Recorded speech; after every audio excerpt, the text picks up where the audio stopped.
And we are live, ladies and gentlemen. Welcome back as always. You're just getting all of the Zim action this week and last week, it seems, because not only do you get a stream yesterday, you get a stream today, and you're going to get some other content down the line as well. Once again, I thank you all for joining me as always. And we got some people in the chat. I love this one by Toku Punk. They've been real quiet since the beef started. Get the machine gun, get the flamethrower, and go at it. Yeah, no, we'll see what happens. What I do have, however, is I'm going to have a set sort of parameters I'm gonna want to do for everything to try to keep everything as cordial, I guess, as possible. If that makes sense. Give me 100. Nothing left. Oh wow, 7 people starting out already. That's what we like to see. Black says he might be late.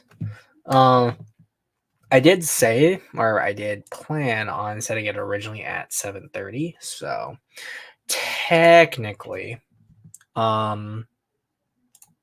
it's the case where you did have some time, so don't worry. But what I will be doing is I am giving Rick D. Squirrelino has been given his link to the channel, and Black Rooney has also been given his link to the channel as well. So that is all set there. And with that set up, we can sort of get started whenever they come on. But what I will be doing in the meantime is I'm going to be doing just some art, and from there I can answer any questions until we kind of get everyone situated, if that makes any kind of logical sense. So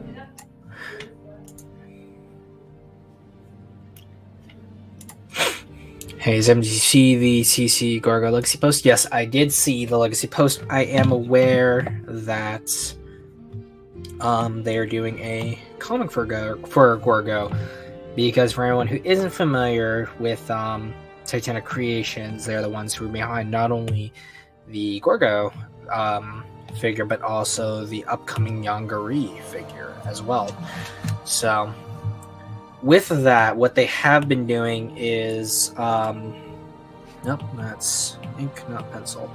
So because Gorgo's rights do situate within the public domain, it does allow them a certain bit of liberty to make a Gorgo comic, and that also gives them liberty to produce that content. Not necessarily, I think, without the licensing that they had for the original one, because of how Gorgo's rights ended up working out in regards to Charlton Comics and the fallout of that. And that's kind of why, technically, for example, Reptilicus is kind of in the public domain, but not really, because of the character's rights apparently being so, Charlton making comics about it, and then the direct rights holders kind of having an issue with that, and then that's when you get Reptarosaurus or Reptosaurus. So there's a lot of interesting creatures that are in the public domain.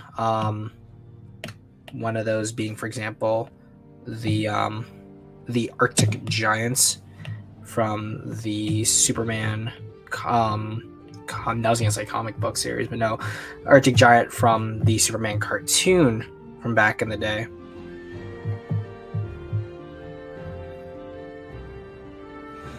And if anyone's curious about what I am doing and why I'm technically tracing, oh the horror.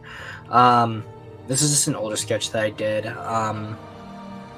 Right now, I like the pose where it's at. I just am curious to see what I can do with details that weren't necessarily the feathers. So, was good, Brandine. Was good, Brandine.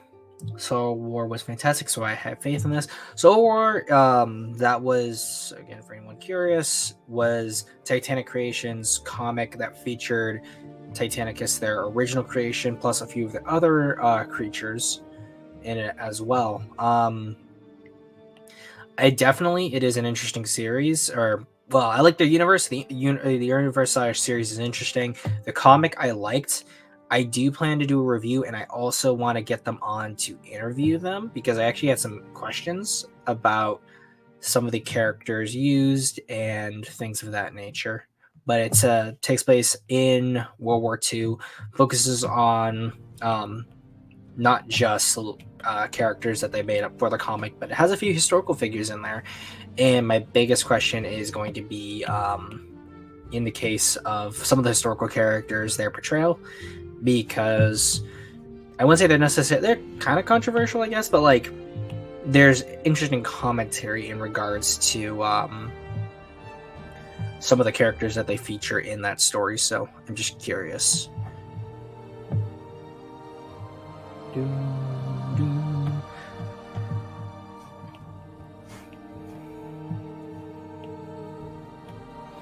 To the recent Mushroom Cloud Godzilla concept art I've been seeing, is it real? Send it in the Discord and tag me, and then I will pull it up on stream because I am not familiar with it.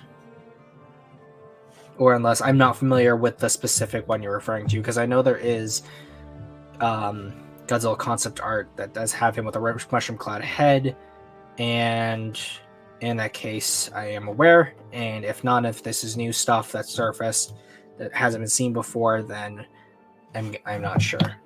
So let me check the chord of this. I would say I think Tokupuck, I think you are in the Discord though, so let me just tag you, tell you where to put it. Or no, maybe you're not.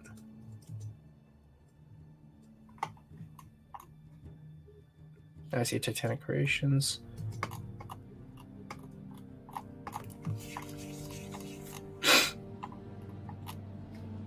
Yeah, maybe you're not in the Discord. Or in that case, Minecraft World, I know you are. So in that case, I'll put it in like the Godzilla page on the Discord. Well, if you're not, that's why you need to join the Discord, Tokupunk. Hi, people.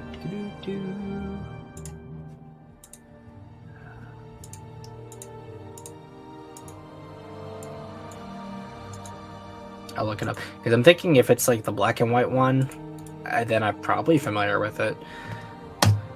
But yep, as always, shelling out the Discord links.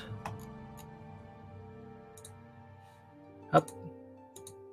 Godslayer, hello Zim, how's your day going? It's going well, at the moment, just doing some concepts over one of my old sketches while I wait for the Black Rooney and the Squirrel of Rick to come into the stream. What I can also do too is that if I did have some videos planned for another stream, so if they take a little bit of time, we can also look at those videos. They were going to be Accented Cinemas videos, which I might open up the stream if that's the case, and then once Black and Rick get in, I just close it up again.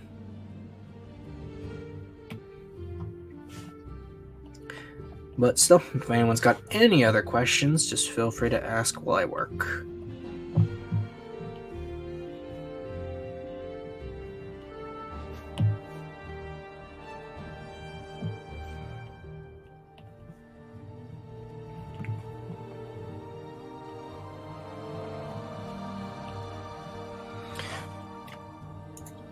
What exactly will be discussed between the two? I've known about the situation for a while, but not specific. So essentially, this is going to be a formalized discussion. I do have some rules in place that I intend to enforce so that people don't get interrupted. There's not a whole lot of speaking over the other person, and I will step in if clarifications need to be done. I have all that set up, and we'll be using banners and stuff to indicate that. So I'll be laying out the law of the land, essentially, so that everything is as productive as possible. if you want sort of the big strokes of sort of how everything came to it, essentially it begins with Blackaroonie doing the "No, We Can't Have Both" video, and then one of his black screen podcasts, which then I guess spiraled into Rick's "Yes, We Can Have Both" in response to the "No, We Can't Have Both" video. And since Black has been a kind of big topic of discussion in the community as of late, that has sort of been the general discussion that we've been seeing, I guess, if that makes sense. I have this problem with Discord always that I don't have my own account, so I use temper mail. Interesting. Research is the enemy. Abandon research. No, only war.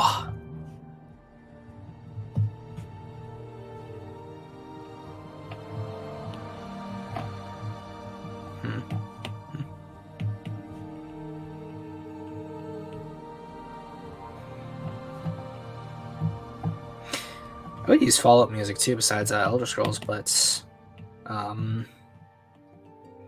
almost all of it's like stuff with vocals, and the old follow-up music that does not have that kind of stuff is like super like dark sounding, so like it doesn't really add to like the super chill kind of vibe I'm going for.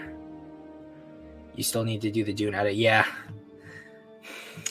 I see a phobic jihad waving the Blackaroonie banner, worshipping at the altar of Yamasaki's skull.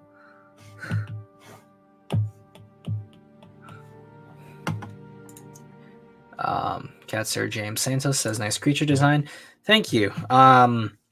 So, for context, I saw this on DeviantArt some time ago, and it was like an owlbear, and I think it was mixed with like a Dysonodont or a Rinkosaur, which are like these guys here. So I was like, I kind of want to do something like that for one of my kaijus, because at least looking at like a lot of my kaiju, besides G-Rex, which is kind of the very generic dinosaur kaiju Godzilla like monster, I based my giant dolphin kaiju off of Phytosaur, specifically with the skull shape where it has that big notch there. Then Kromka, which is a smaller lizard-like kaiju, I based off of Trypanosaurs, but I gave it like a more Tarrasque-looking head. And then Hydratus, which is this guy right here, is an ocean dweller, kind of beachcomber type thing, a little bit of bioluminescence, and he's based off of Tanystropheus. So there's that, and then Megalostegus is based off of Aedosaur. So I wanted a lot of the reptiles, with the exception of G-Rex being designed as kind of as generic pulpy dinosaur as possible, to be based on Triassic reptiles rather than just dinosaurs. So when you think of Triassic reptiles, Phytosaurs, Aedosaurs are kind of like the big ones that people think of, and Rinkosaurs is like another one, especially because of their faces. So it was that, and then I was thinking of other creatures that kind of had other like big sort of kaiju affinities to them, and I think I still have it here as the reference. No, I don't. Whoops. I was like this, yeah. So I was using the Rinkosaur head from the Dinosaurs, the PBS show, as sort of the basics for the skull. I'm actually going to probably, in this case, use the head a little bit more for the featherless version, because I might be straying away from the featherless version. And so when I was doing that, that was kind of the ethos I had, was all Triassic reptiles. Don't use too much else. And Fallout or Elder Scrolls overall? I'd say, So what's actually really weird is I generally lean towards more kinds of sci-fi than I do towards more forms of fantasy, if that makes sense. But in terms of like where like my thoughts and stuff align with more, I'd probably actually have to say I align more with fantasy in a lot of things, I guess. So there's that. But when it comes to Fallout versus Elder Scrolls, I think the fact that it was their series that they workshopped and worked on together. I'd say I like the Elder Scrolls series far more than I do the Fallout series when it comes to the Bethesda incarnations. And even the Black Isle stuff, I prefer I still prefer Bethesda's Elder Scrolls stuff. So like what I consider peak Bethesda Elder Scrolls is going to be like Morrowind, which is obviously why I'm using Morrowind music. So I prefer Morrowind to like Fallout New Vegas or Fallout 1 and 2. Elder Scrolls seems more interesting. Never been into Fallout gameplay. I think like a lot of people aren't into Fallout gameplay, but then also when it comes to Fallout gameplay, you're either dealing with isometric stuff, which is just not a style of gameplay people are super into, and then you have the gunplay of New Vegas and 3, which isn't necessarily the best, versus the dice rolls of Morrowind, which people don't necessarily have the biggest affinity towards. It's an acquired taste, and then the sort of whack-a-mole type stuff you have in Oblivion and Skyrim. But I also see that there's been a lot more modding gone on for Skyrim versus like Fallout, so I would say that like it's been able to sort of bounce back with Elder Scroll gameplay more, and I just like it more. Like I play shooters too, like Halo, Titanfall, Quake, and Fallout's never had the best gunplay, even with like Fallout 4. Non-finished DeviantArt, damn.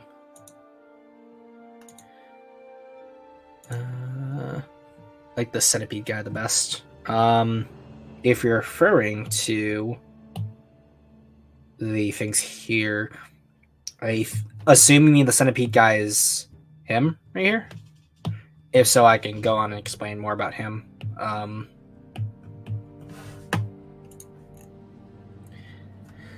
Fallout 4 is good for modding, I heard. Yeah, no, it's really good. I think the problem I have with like a lot of the Fallouts in terms of their modding is the fact that generally a lot of the Fallout mods are sort of like gun additions, but they're like real life guns that are being added to the Fallout game. So like if you like, and this, I hope the me talking about PPUs doesn't like kill me on either Twitch or YouTube, but for example, if you like the G36C, there's like mods for that, or if you like an AK, you can have an AK in Fallout, or if you like an M4 platform, there you go, a super modular mod for that. Like it's a lot of like gun nut mods that are pretty prevalent in there, which I don't have a problem with. It's just I do like Fallout's aesthetic, and unless you want to like have like several dozen mods all focusing on like revamping all the guns you see, so like getting rid of the pipe guns, which have that Bethesda modeling and Bethesda style to them, getting like changing up the laser rifles and stuff, just to have everything be aesthetically cohesive. I tend to not do too much in the way of Fallout modding unless it's like for clothes, and it's just to get an aesthetic. It's definitely a much more fun experience with mods, but even without, I still love Fallout 4. Yeah, no, I understand why people enjoy Fallout 4 without a doubt. In terms of like gameplay, it's pretty solid. So,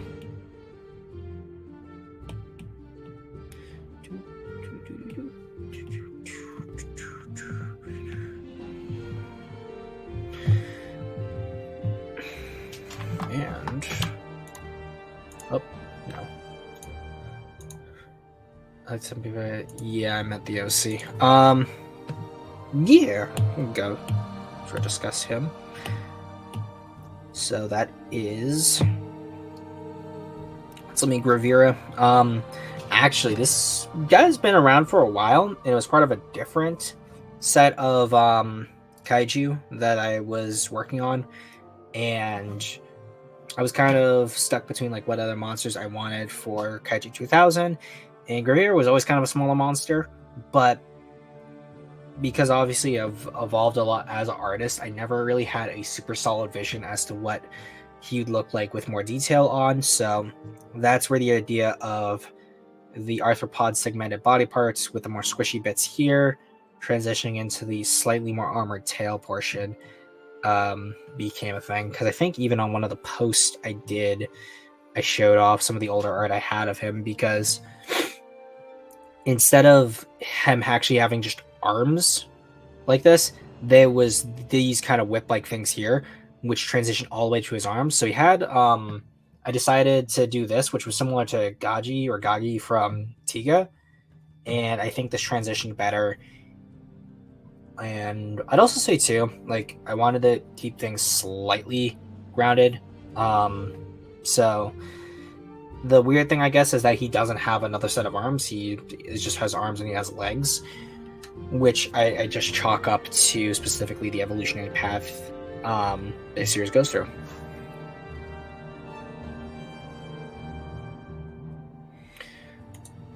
Also, for the pin comment, when is Rooney dropping a Rictus? I don't know. How small are the majority of your monsters? So, for context, I'm using Pirate Tyrant's size chart here, just doubled up.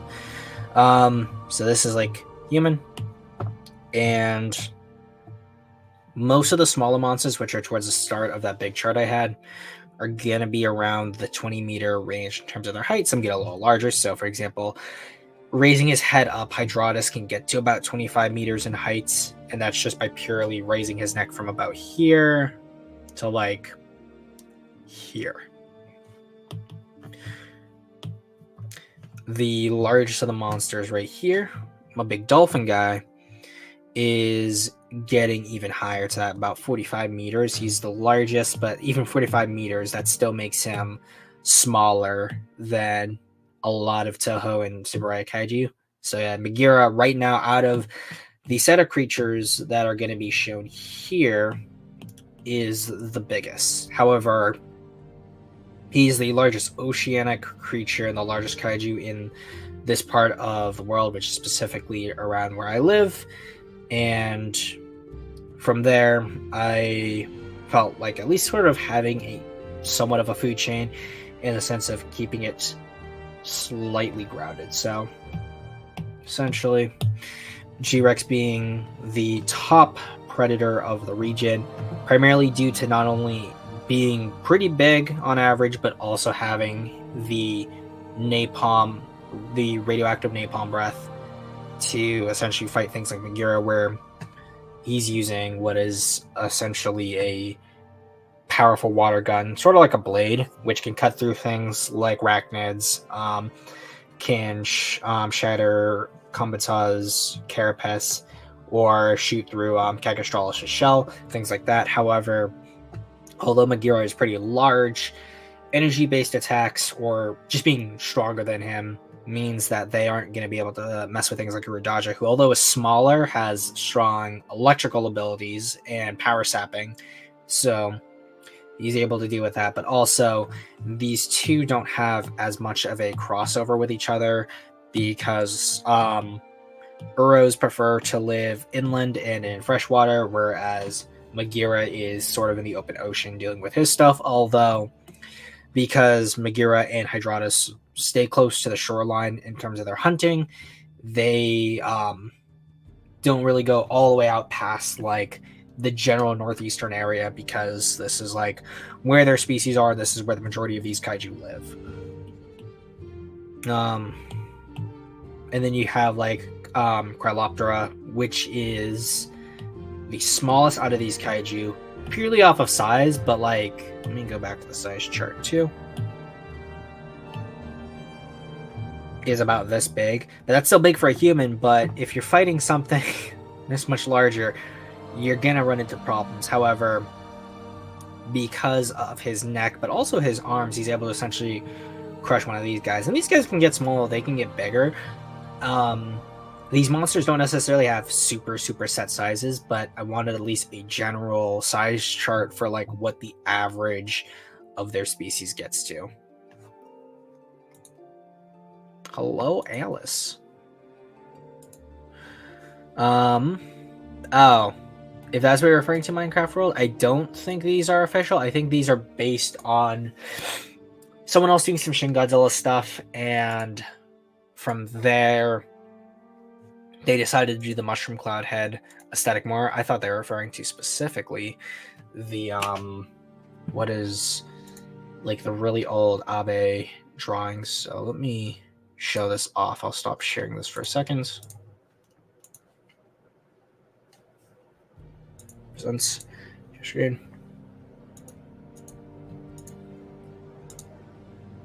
Yep. So that's what I'm referring to, is this right there. I don't think that that's real.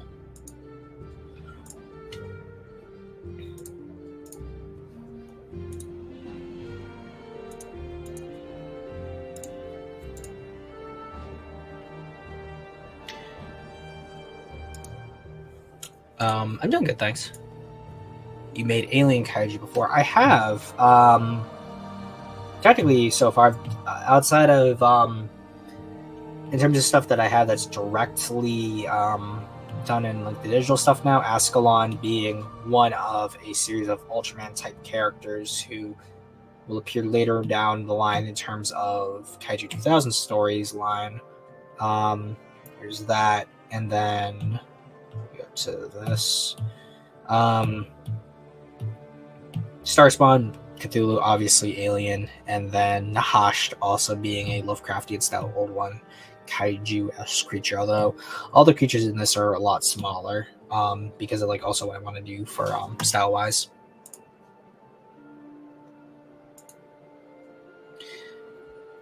Do you have a favorite kaiju? I, outside of Godzilla, so excluding Godzilla himself, my favorite Godzilla kaiju is Gigan 1972. In terms of my favorite Gamera kaiju, probably Zigra. And my favorite Ultraman kaiju,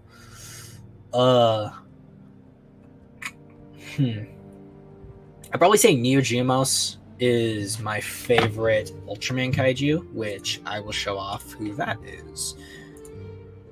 Because he's one of the Heisei kaiju, and I always like the Heisei kaiju's aesthetic for like Tikadana and Gaia.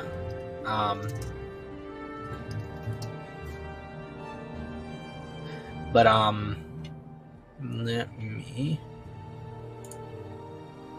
There's also like there was a new, because I have at the moment I have the old Neo Geomos figure, not the new one. I'm gonna show off what the new figure looks like because it has a little bit better paint on it. But I have the old Geomos figure. So, share screen. So, yeah, Neo Geomos is my favorite Ultra Kaiju, and then even although I don't think design-wise he is as cool, Sphere Geomos is still pretty interesting in my opinion. I like the bulk around the head. The fin bits on the arms are a little too big because his arms are kind of small there, but they're not like in a T-Rex sense small. They're small in the sense of, obviously, since you're dealing with a man in a suit, you're going to have to fit within those limitations, and it makes the arms look really, really small. The leg bits I don't mind. I also like the fact they still kind of kept the tail really long. But yeah, like, it's a really good newer suit. And then obviously you get the first form of GMOs, which is, he's a goober. He looks like a goober. So not as cool as Neo Geomos proper. I also liked his fight with Dinah and like sort of his abilities there. As well as he sort of fulfills the alien kaiju role really well, but he also has a really traditional dinosaur-y like style, which I appreciate.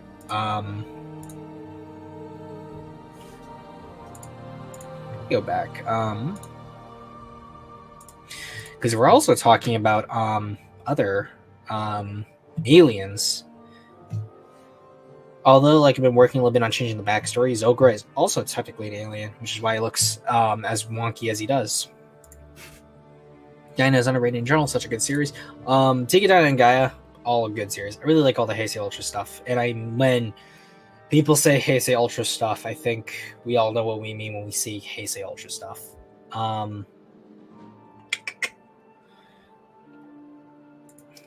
What's your favorite obscure non-Godzilla kaiju story? That's a good question. There's a lot of stuff that is I don't want to say Nemesis because that's the easy one, and that's obviously like one of the easy ones that is published. I do like the series. Don't get me wrong, but I don't know. That's the hard one. That's really really hard. I don't know if I can actually say that. What are your thoughts on Ultra Q? I think Ultra Q's.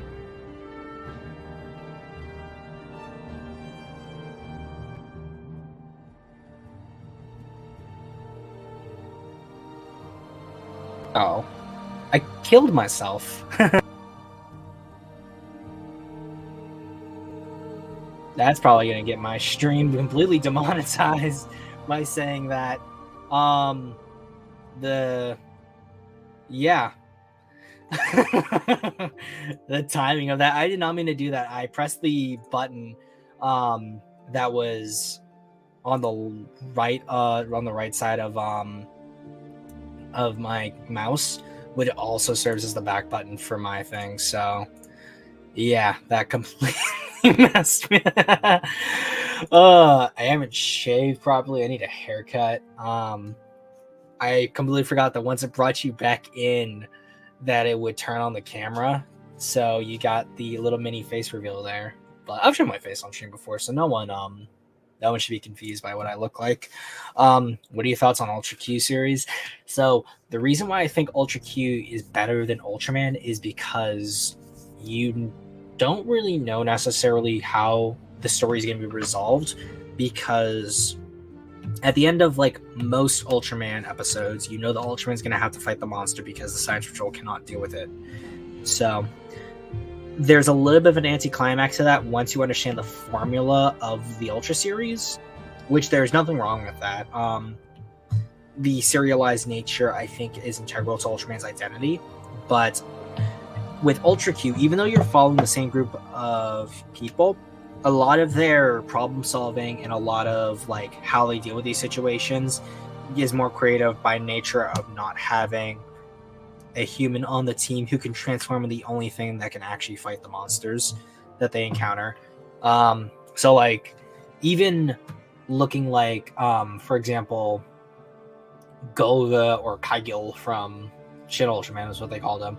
So how they dealt with Golga in Ultra Q versus how they had to deal with Gomez from the first episode, those solutions were so different and were specific to those episodes, and you always knew that you were in for something fresh when it came to the Ultra Q series with the conflicts with their monsters. And that also meant that you could deal with a few more interesting stories or conflicts. So I don't think Terror of the South Seas, which had Sudar, which was Odako from Godzilla series, or the giant octopus, I don't think you could have done that as well with Ultraman there. And the Rainbow Egg, which had Pagos, which you see Pagos in the Shin Ultraman intro, I don't think you could have had something like that in Ultraman either, because it would have ended up at the end of Ultraman having to fight Pagos, which obviously you see him do with Naranga Gabora. And the only example of a Baragon suit monster that Ultraman did not fight is Magdalar. The music sounds a little loud, so at least on my end, so I'm going to dip it just a little bit more.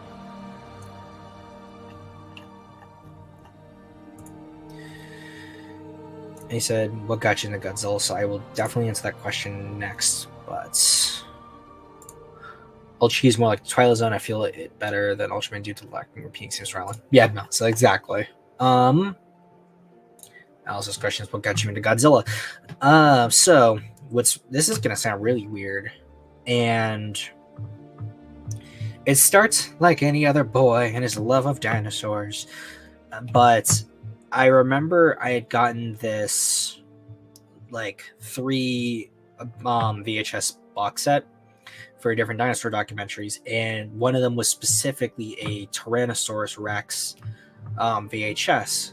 So it was all about specifically T-Rex and certain discoveries around T-Rex, and I thought that was super cool. And since T-Rex at the time was my favorite dinosaur, I was like, oh, this is the one I'm going to want to watch first.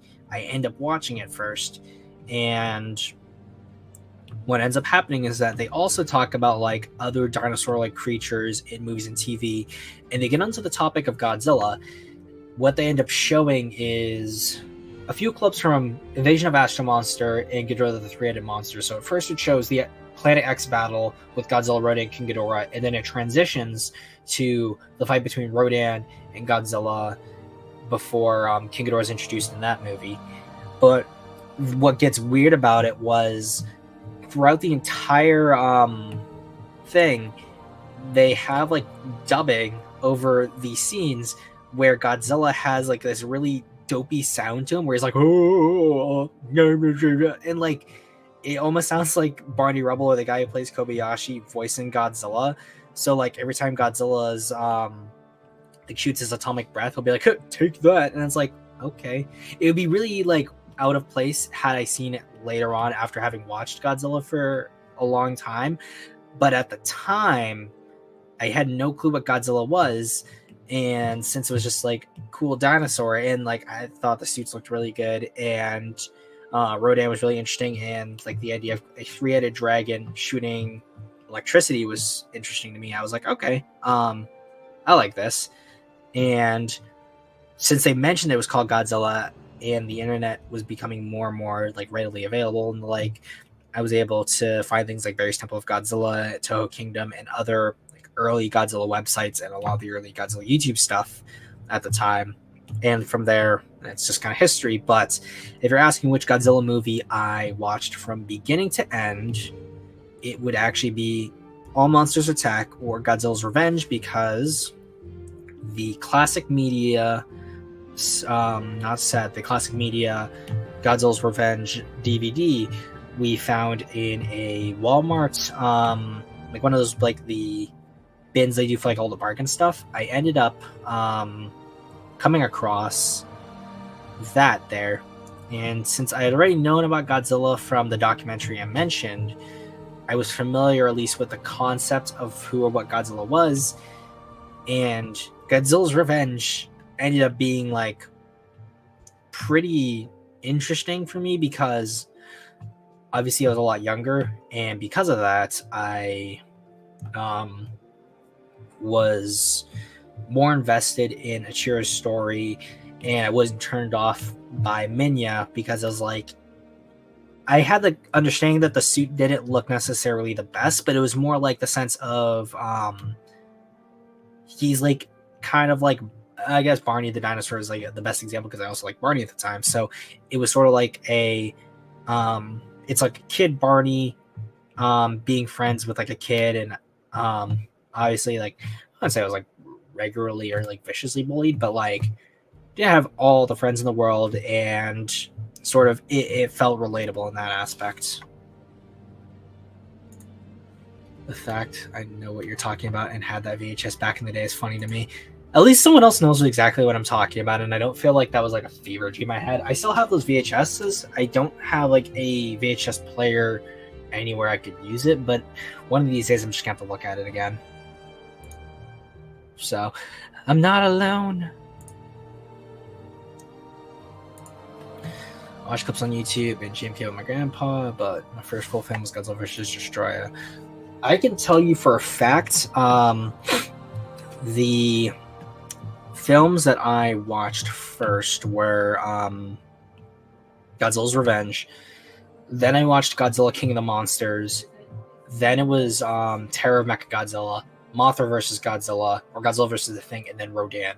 Because I was able to find the classic media box sets, and when I pulled it up and I saw all the different characters on it, and for those who still had the classic media box set can remember, on them you see Mechagodzilla 74 for Terror of Mechagodzilla. The King of the Monsters, you get 54 on it. For Mothra vs. Godzilla, you have what's it called? For Mothra vs. Godzilla, you have Mothra on it, and then Rodan has Rodan on it. And then Godzilla's Revenge was the only one that had Godzilla on it. Plus, it was green too. So even if I hadn't seen Godzilla's Revenge first, I probably would have watched that one first because it had Godzilla on it, who I would recognize, and it was green, which is my favorite color. So yeah. And then, fun fact too, I was really young, and when it came to Rodan, I was kind of afraid of watching Rodan because one, it had the Pteranodon, like Rodan was obviously a Pteranodon, but like he didn't have the most friendly looking suit for the 56 version, and the Mega Nulon stuff kind of like skeeved me out when I was younger. So at the time, I watched Rodan the least. Not to mention the fact too is that if you remember from the classic media sets, you also had like the monster sort of like make like a animated entrance onto the main menus, which is something a lot of like early 2000s stuff would do. Like they put a lot of effort into their home media releases, which obviously is something I lament nowadays. But because you had the Rodan theme, which has like a lot of low brass, I think that is. Let me see if I can actually find Rodan's theme, and I'm going to play it a little bit so that you understand what it is I'm referring to, because that's that was always just kind of it always skeeved me out when I was younger, was Rodan's theme. So let's see if I can find it. And I'm gonna only play like a little bit of it just so the copyright doesn't like take my stream and kill me. Black Rainy says my mic is right. So Black just sent me a message saying that the mic isn't working. And I haven't heard anything from Rick the Squirrel yet, so we'll see.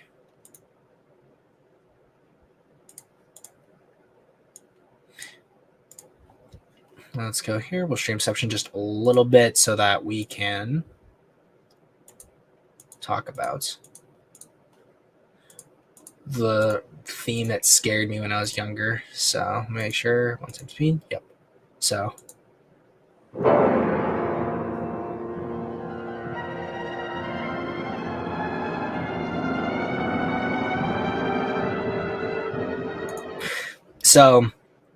you have the I just brought the Discord there. I forgot I'm sharing everything. You just have those strings there, which gives it a super ominous vibe to it. And then, yeah, it's like the horns. I thought that was brass, which I think it's not brass that I was hearing. It was the piano. But all of those just gives a more terrifying sound to it. And then you have Rodan sort of just coming over the sort of little city they do for the animated main menu themes. Let me see if I can find those. Godzilla classic media menu screen. It'd be interesting if someone uploaded those. Oh, someone. Well, there was obviously the masterpiece collections here, which I got a long time later on. But then there was these ones here. Actually, we can watch this just for nostalgia's sake. Check out the video here. Since I'm 1962 here. Since I'm not doing a commentary on this, what I do want to do is at least like the video so that. And today, let's talk about something special. We all know about DVDs, but over time, older DVDs are forgotten or just outright called awful. But these DVDs, although not as good as modern Godzilla DVDs, are a great addition to my collection that I watched all the time as a kid. So today, let's take a look at the history of the Classic Media Godzilla DVDs. Classic Media is a subsidiary of Universal Pictures and was a company that released many films and TV shows on home media, some of these films and shows being Kaiju Media. Now there are plenty of releases to go over, but in this video I'll only be going over the original 2002 releases. Maybe in future videos I'll go over the others. 2002, Classic Media and Toho collaborated to release 5 films on DVD, these being Godzilla King of the Monsters, Godzilla vs. Mothra, Godzilla's Revenge, Tale of Mechagodzilla, and Rodan. So yeah, the purple cuss gave me out. All their faces skeeved me out when I was younger. King of the Monsters. That would like the bronze orangey color was kind of cool, and then of course was Godzilla, but it was like black and white Godzilla. The black and white didn't turn me off. I didn't know that it was gonna be black and white, but like it felt more like a silhouette to me when I was younger, so that's why it was the second one I watched, and of course I had Godzilla there. Godzilla vs. Mothra. You only see Godzilla here. You have Mothra as the main focus, even though it says Godzilla versus Mothra, and then yeah, the fairies, which I had no real opinion on, but it was also blue, and blue wasn't like a color I was super into when I was younger, so that's why it ended up being my fourth watch. Godzilla's Revenge too. And then right here you get Ebera, which Showa Ebera has a pretty good design. You have Gabara, which I had no problems with Gabara. Minya didn't have too much of a problem with, and then Ichiro there. But then you have Godzilla here in color, green Godzilla. You have Revenge, really funny. Like you don't know what Godzilla gets revenge on in the movie. So overall, I just found that interesting. So that's why it was like the first one I would have watched had I gotten all like the sets instead of just the things on its own at first. Of Mechagodzilla and Rodan. And yeah, let me see if I can. Being Godzilla King. I'll just stop there. Godzilla and then here too, this is why it was super cool because you get red, really striking. You have Mecha Godzilla, so not only is Godzilla, it's a robot Godzilla. and Rodan. The versions of these films were all the American releases. An interesting fact is that Godzilla King of the Monsters was the only film to be released on VHS at the same time as the DVDs released. The DVDs are very basic, but fun to use and look at. Godzilla King of the Monsters is an American recall of the 1954 original classic Godzilla. This version added an actor Raymond Burr playing the character Steve Martin. This version has a lot of edits compared to the original film, but we're here for the DVDs. So how is it? Well, we start with probably my favorite part of the DVDs, the intro. I'm a sucker for the intros, and although simple, it's so effective to me. Oh yeah, the has three options. Yes. He does do them. Sweet. Okay, let me slow that down because I like that. This is what was cool about them was this, because the Masterpiece collections didn't do this, but they had something else where they were also really cool, but they weren't as cool as like this. No, that was simple. It's so effective to me. The menu has three options: play movie, scene access, and special features. The play movie will obviously play the film, and the scene selection will bring us to different scenes you can pick from to start the film from. And now special features. First up, mono. Mono is an audio channel that indicates the disc contains one channel Dolby digital audio. After mono, there's 5.1 surround, which will play the film in that manner of surround sound. And finally, there's GameCube promo, which is just a trailer for Godzilla Destroy All Monsters Melee. The disc is very bare, but and I think we all remember this. Like we can't deny the fact that this was super cool back in the day, getting to see the promo for Destroy All Monsters at the time, especially because you didn't know there might have been a Godzilla video game. Bones. But although simple, it does its job. A perfect DVD for someone who just wants the film and that's it. And all the different sound options are helpful for people who just want to listen to the movie in their preferred way. The reasoning for the GameCube Godzilla trailer is because the DVDs released the same year the game was released. Now, what's on the rest of the DVDs? Well, the exact same things. Yeah, all the DVDs had the same selections and special features, down to the GameCube trailer being the same on all the DVDs. These films were released separately and eventually together in a collection. The collection has a nice box design and gives a shiny reflection. The art for the box features an image of Godzilla firing his atomic breath at his city. This art is used for both the front and the back of the box. Meanwhile, the top and side shows off all the films in the collection, and the bottom is just all copyright mumbo jumbo. An interesting note is going back. One sec. Meanwhile, the text features an image of Godzilla firing his atomic breath at his city. This art is used for both the front and the back of the box. Meanwhile, the top and side shows off this, like, if you look right here, the other thing too was that you got the character logo marks, and when it came to looking at all of them, Godzilla's Revenge feels like it's going to be the one you're going to like the most because you get Godzilla, Ebra, Gabra, Garrus, Gorosaurus, Kamacuras, Kamunga, Manda, and Manila. So you feel like you're getting all these monsters, and then you get Terra Mecha Godzilla, which has 3 monsters. Then you have Godzilla King of the Monsters, which has only 1, but then Mothra vs. Godzilla has 2, and then Rodan is the kind of the year I went out because obviously it's not a Godzilla movie, and it only has Rodan, so that's why it goes 1, 2, 3, 4, 5. Off all the films in the collection, and the bottom is just all copyright mumbo jumbo. An interesting note is that on the side it reads, Special Bonus DVD Rodan. Now I'm not going to sit here and say this is the best Godzilla DVD collection out there. These are very bare bones and simple, with questionable picture quality. But I grew up with these, so I'm very biased. Though if you are someone looking to buy Godzilla DVDs, I'd only recommend these if you can get them for cheap, and if you're okay with only watching the film. There are better made releases that you can find, and all these films are made available to watch for you with ads on YouTube. Just keep in mind if you do all that, all of them will be in Japanese except for Godzilla King of the Monsters, because it's the American release of the Japanese classic. These DVDs were released over the years, and many people picked them up. They were simple introductions to the Godzilla franchise, and helped many people like myself get into the franchise, and thanks to all the audio options, allowed many people to listen to the films in their favorite way. Though these aren't the only releases by classic media for the Godzilla franchise. There's plenty of releases that span from 2002 to 2014. But this is where I leave off. The simple... Yeah, I do miss the trademarks too, because I always thought those were kind of cool. Like I know he mentioned the Godzilla movies were free. I know there's some that are still free. So let's see, Godzilla free movies. I want to just see which ones are available at the moment, at least. That's a playlist.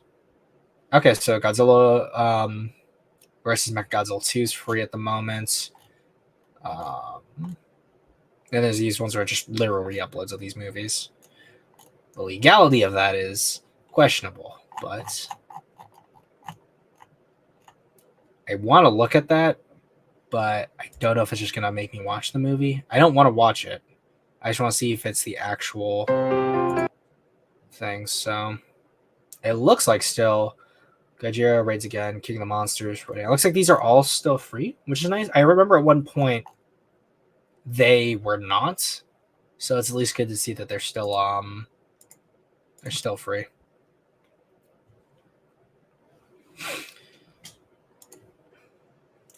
It's definitely weird though when you think about it, because you get Destroy Mechagodzilla 2 for free, and I'm not sure Space Godzilla is, because if it isn't, you go from Mechagodzilla 2 to Destroy and you miss the transformation for Baby Godzilla. Although Little Godzilla being so different from Baby Godzilla and Junior, despite the color, Junior and Baby Godzilla feel like they're more easy transition.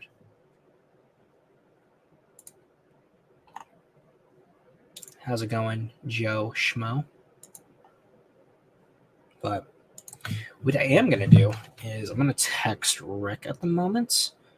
I want to see if I know whether or not he is able to jump on or whether or not he's available.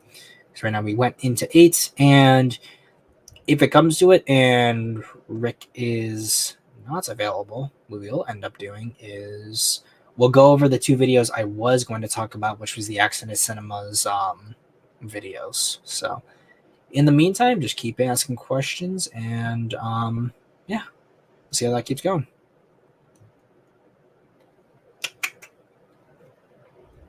File.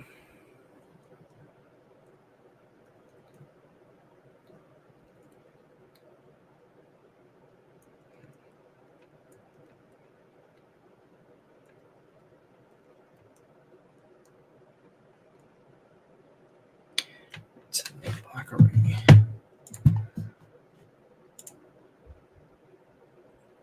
So Black's gonna be joining soon. If he doesn't join, I think it just means we'll have to see if Rick gets on.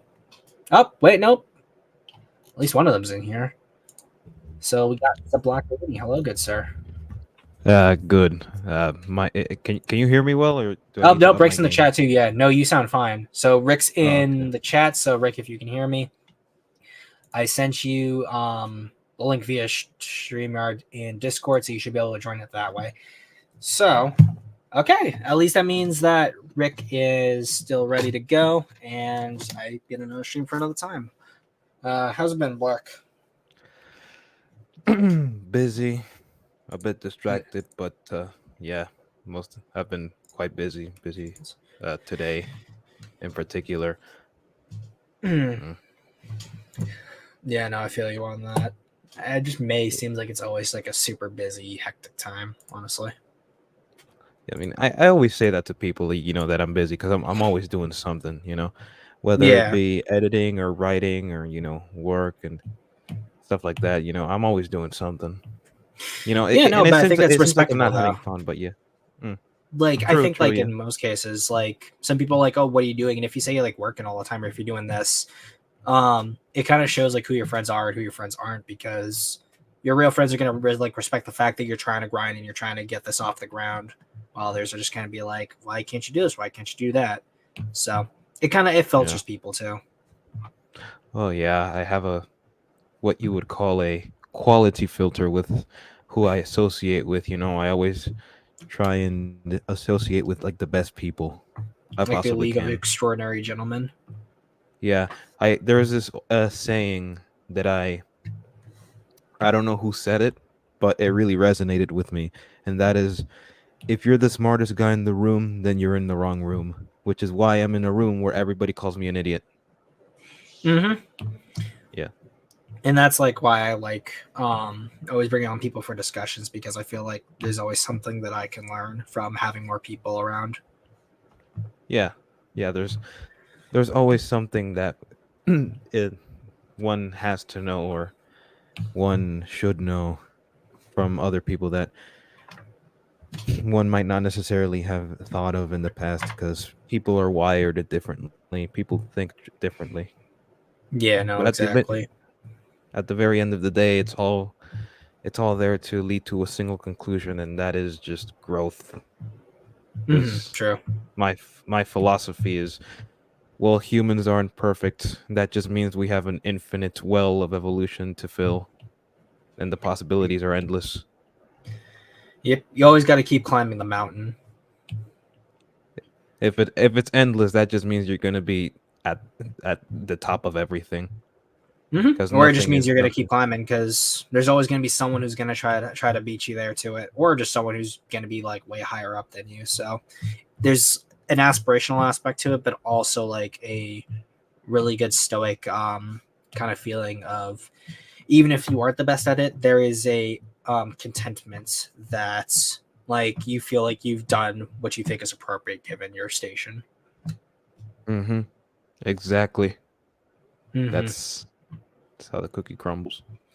But speaking of quality, at the moment they're probably going to have more writers, but we know that David Callahan is the headliner for the next Godzilla X Kong or MonsterVerse, whatever it's going to be, MonsterVerse movie. So Yeah. I don't think that it's going to be all of that. I think that given the fact that although he did do some work for 2014, I don't necessarily think that probably whatever you'd say his biggest contributions to the script were carried over into 2014, and most of the that being filled out by Mike Bornstein.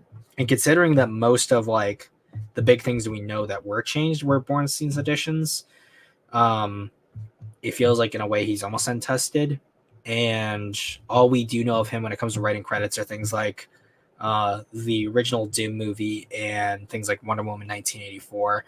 And the things that people are praising him for, which I think are like the Spider Verse movies, were not things he directly wrote himself. It was things he co-wrote. So actually, let me pull up his stuff all if you want to give your thoughts on that. Mm. I heard the news, and I know for a fact that he wrote Shang-Chi, which is a bit concerning, and Wonder Woman 1984, which is also Yeah. very, very concerning.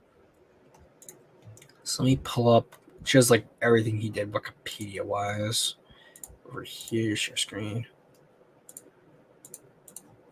There it is. So in terms of everything, he did Zombieland, the second one, which I never saw, but it was also a co-write, so I don't really know. He did production rewrite for Ant-Man, but he's uncredited. I would say like out of everything he did, probably Ant-Man is the best out of stuff that was like stuff he did by himself. Doom, I like Doom, but it's not a good movie. Um, Yeah. Horseman, I never saw. Telltale, never saw either. The Expendables, which he co-wrote with Sylvester Stallone, is okay, but again, it's a co-write. Expendables 2 he did on his own, but we don't know how much input like Stallone gave to it. Same thing, we don't really know much about like how much of a 2014 story is his. Wonder Woman 1984, which is really bad, even though you could say it's partly Patty Jenkins and John's fault, but he did the new Mortal Kombat with Oh. Greg Russo, which had a lot of good costume design, but also did not have the best writing. I never saw America the Motion Picture, so I can't comment. I have Shang-Chi, you I saw have America the seen Motion Picture? Is it good? um it's been a while, but I remember it being hilarious. I have to admit, like that's like one of my favorite movies because it's kind of like a historically inaccurate retelling I of how think the America poster looks was familiar. founded.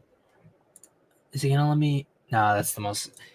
Is that the one with like I guess you do with the sledgehammer. Is that the one where it's like the founding fathers and like a bunch of like American folk heroes all like fight the British or something, right? Kind of. It's pretty much how America was founded, but they pretty much said, you know what, screw accuracy. Thomas Jefferson and Abraham Lincoln were best friends, but a British man killed Abraham Lincoln, so George Washington vowed revenge. Also, Thomas Jefferson Oh, is an it's this Asian movie. woman. Yeah, Y- I have not seen Yeah, this movie, but I've seen clips of it. yeah. Okay, that There's like 80 ATs made of those British double-decker buses, and it's wild. It's an okay. insane movie. I'll have to go give But that a watch. writing wise, yeah, writing wise, I'm not sure. I don't I'm inclined to believe that it is good. I'm inclined to believe that it is well written, but I don't think, because I when I watched it, I didn't have, enough of an understanding of writing to really assess it objectively, so I can't really. The But I do I would remember also say enjoying it. too, generally with like comedies, you can get away with a lot more writing wise with comedy versus Oh, like any serious yeah, yeah, story. yeah. So that's another thing. But it looks like he's also in here as well. So we welcome the Squirrely Derrick on here as well. So welcome, good sir. Let's see if we can hear you. I'm just waiting.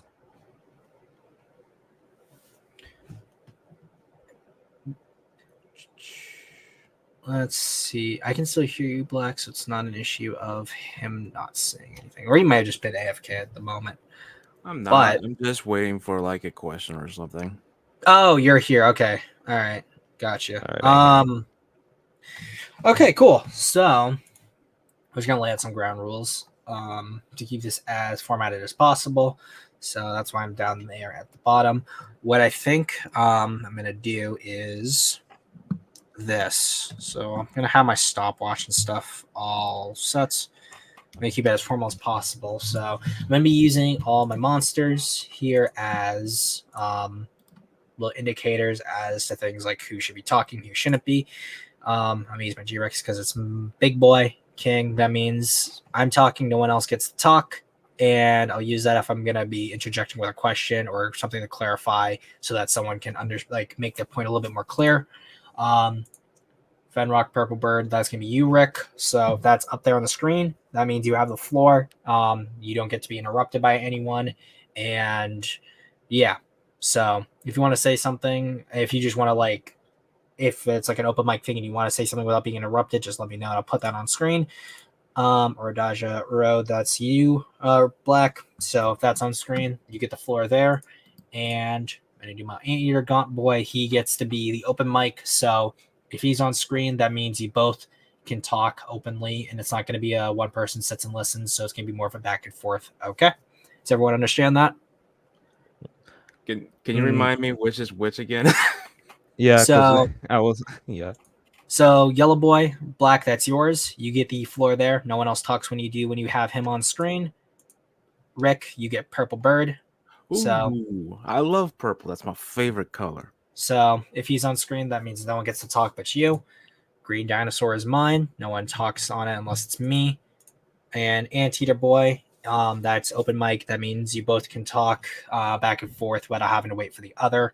So we'll only do the open mics once people have kind of given their points to begin with. So in this, what I'm going to be doing is I'll have my stopwatch, and you are going to get 2 minutes to sort of explain a point. And after we get over like a certain topic, I may pose a question, and then I will put one of them on the screen for one of you guys to sort of give your points, and then do another 2 minutes, have you stop, move on to the next person. Is that understood?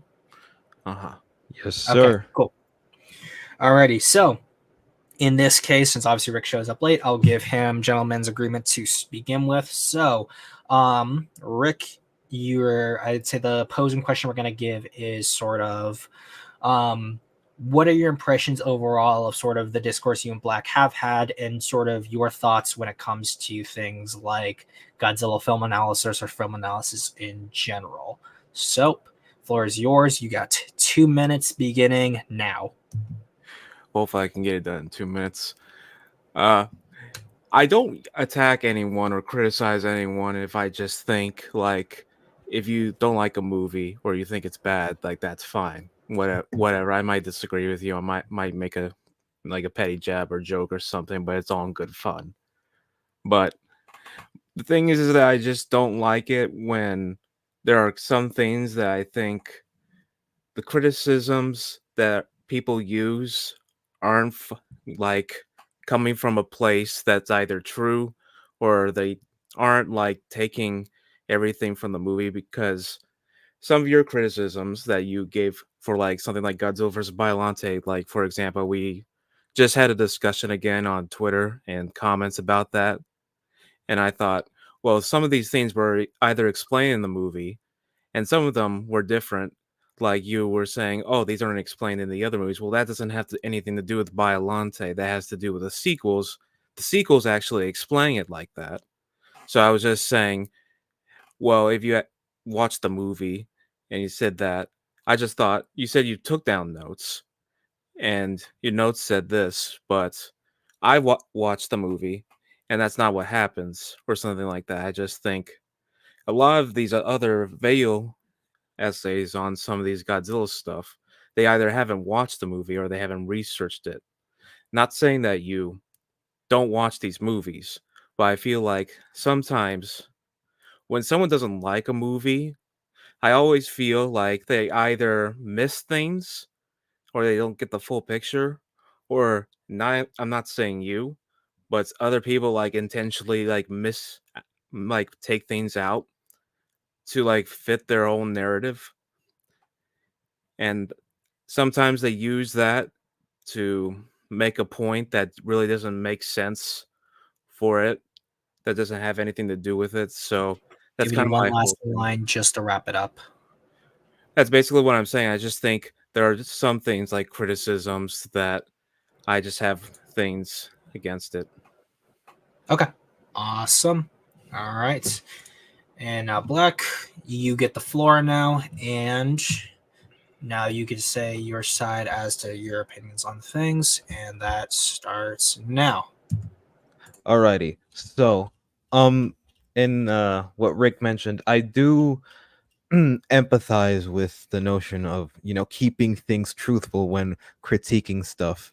Now, as for the notes for Godzilla versus Violante, the notes for Godzilla versus Violante that I have are quick scribbles.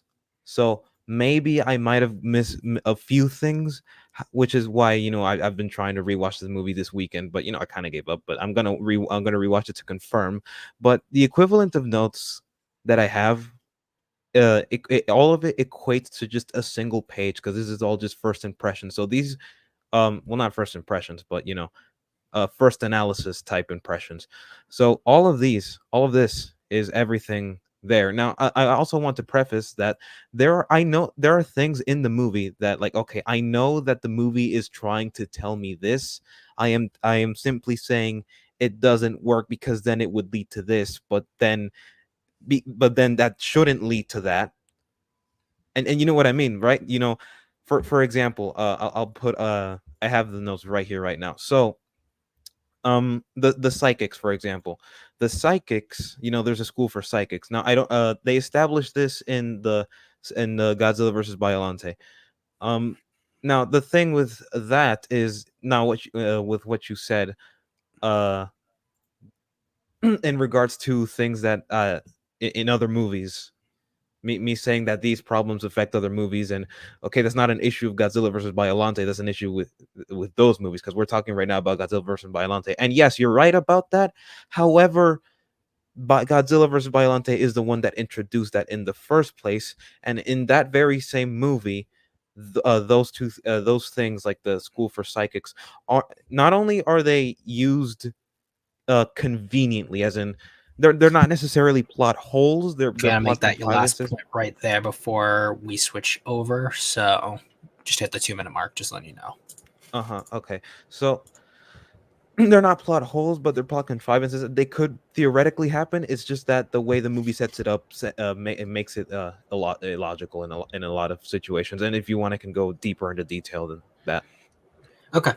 In that case, do you guys feel like, Rick, do you feel like you have something you directly want to give a long response to where you get the floor on your own, or do you and Black want to agree to doing a quick open mic about this topic of contrivances and plot holes, and specifically Biollante, before we move on to another point? I think we can have the floor. Can have both of you can have the floor at the same time, or do you want the floor on your own? We both. Okay. Yeah. Alrighty. And this isn't going to have a specific time scale, and I will only interject unless I feel like the point's kind of been made and we can move on to another topic. All right, so listen. See, here's the thing. I rewatched the movie recently, so I had it fresh in my mind when in that, all that happened. But here's the other thing. I don't like the movie. I don't think it's a good movie. There's actually plot contrivances that you didn't mention that I thought were very like annoying. But I feel like what you're saying about that, I understand that, but it isn't really much of a big thing, especially when you're just introducing something into the world. Like, you can always think, well, why didn't they add this or like mention this in the previous movies? Like, they never had that foresight or like hindsight to add that in. That's usually what happens when franchises add something in or add something new and all that. And I Mm, get that it can be annoying, but that that isn't really like the biggest big like break dealer for me. Like, it isn't like something to be very critical of the movie per se, because they have that in. It's like not breaking anything that the previous movie set up unless it's like something that's fully contradicting it. Hmm. Don't you think that it's the writer's responsibility to account for these things? Sure, but I don't see what, your example like the psychics is exactly like detracting from the previous film per se. Okay, so the thing with the psychics, right, that I have such a problem with, mainly just the entirety of the Heisei era, not just Godzilla versus Biollante, although we can focus on that, is that okay? So whenever I see the psychics in this in these movies, I always like think back to Drifting and Pacific Rim. Now I know these movies are like decades apart, and ideas of how the mind would work are completely different, but I mean obviously you have to give it the benefit of the doubt and assume that at the time things like that could not have, people couldn't have thought of things like that, and I would argue that would just be that aspect aging poorly. However, there are other things, such as, for example, let me see, the scientist injects Rose with Godzilla DNA. The Super X, Biolante, blah blah, Super X. Um. Okay. So what was the name of the girl with the telepathic ability? I forgot. Was it Miki Mickey or was it Sugusa. the? Miki Oh, Sugusa. okay, okay. So she uses her telepathic abilities, if I recall correctly, to slow down Godzilla. I don't remember what exactly that Godzilla was doing, but I know that they needed to slow him down somehow, and so they managed to use her psychic ability to slow Godzilla down. Now, as for like the mechanics, like I told you in that Twitter thread, they're a bit wonky.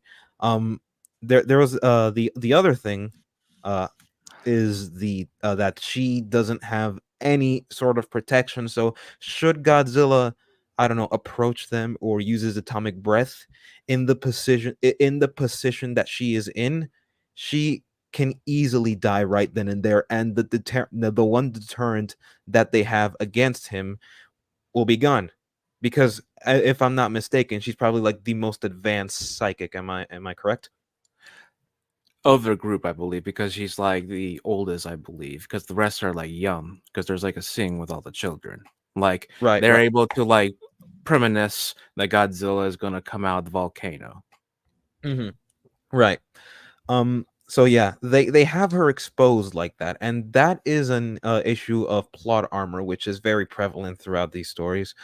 Um, but yeah, she there. This is hmm, an element of plot armor, and she also tells the military to back off. Now, I don't remember exactly what was the context for her telling them to back off, but regardless of what the context might be, having authority over the military is okay. Is it a writing flaw? Well, it depends on how it's what it leads to. So she tells the military to back off. After that, what happens? I believe it's her care to the other like female protagonist that's in the movie that takes care of her in that movie. That's like bringing her there. So I it's like forgot what her making name. making way for She's her like a to appear. Yeah, because she's like 17 or something in the movie, so she needs like an escort because she was brought by this other like main female character. I can't remember her name, but she was Hmm. brought to like the doctor of the movie who creates Biolante because she's used to like listen to like the plant cells to hear like she's like thinking I feel like I hear a voice or something like because the whole thing with Biolante with putting like his daughter, the scientist's daughter, into a rose that's injected with Godzilla cells and everything. Hmm. So Okay. Well, we can consider that like one of the least egregious of. Well, I mean, I wouldn't call it a contrivance, although I find it really interesting that she would manage to have authority over the military, and enough of an authority to really tell them to back off. But I can accept that that is a minor thing. but we can move on to like a different point, which is a different point of contention that I have with the movie, and that is the radioactivity of Godzilla, as well as the radioactive eating bacteria that was injected into Godzilla. So it was injected into Godzilla as a deterrent, but it doesn't work. And the reason why it doesn't work is that Godzilla is a cold-blooded creature, and the antidote doesn't work on low temperatures. But then, like like if you understand how radiation works, like radiation just can work at like absolute zero, and the whole point of Godzilla is that like he's a radioactive monster. And as far as like the movies go, because they really don't establish anything otherwise, the radiation in Godzilla behaves exactly the same way as it would in real life, save for the atomic breath. And even the atomic breath is based off of Cherenkov radiation, which is a real thing. It's a real phenomenon that was observable in events like in the Chernobyl disaster. But other than that, like the radiation thing is like a one-to-one thing. So the material that eats radiation, which that is a whole different thing of suspending your disbelief, which I can 100% do, as long as they keep that consistent and maintaining verisimilitude. Because after all, that's what the Heisei era is trying to do, like maintain verisimilitude as much as possible. Um, how how am I how like and I mean I as in like the audience, like the overall audience. How am I supposed to believe that the radiation eating material cannot work on low temperatures when radiation exists even at absolute zero?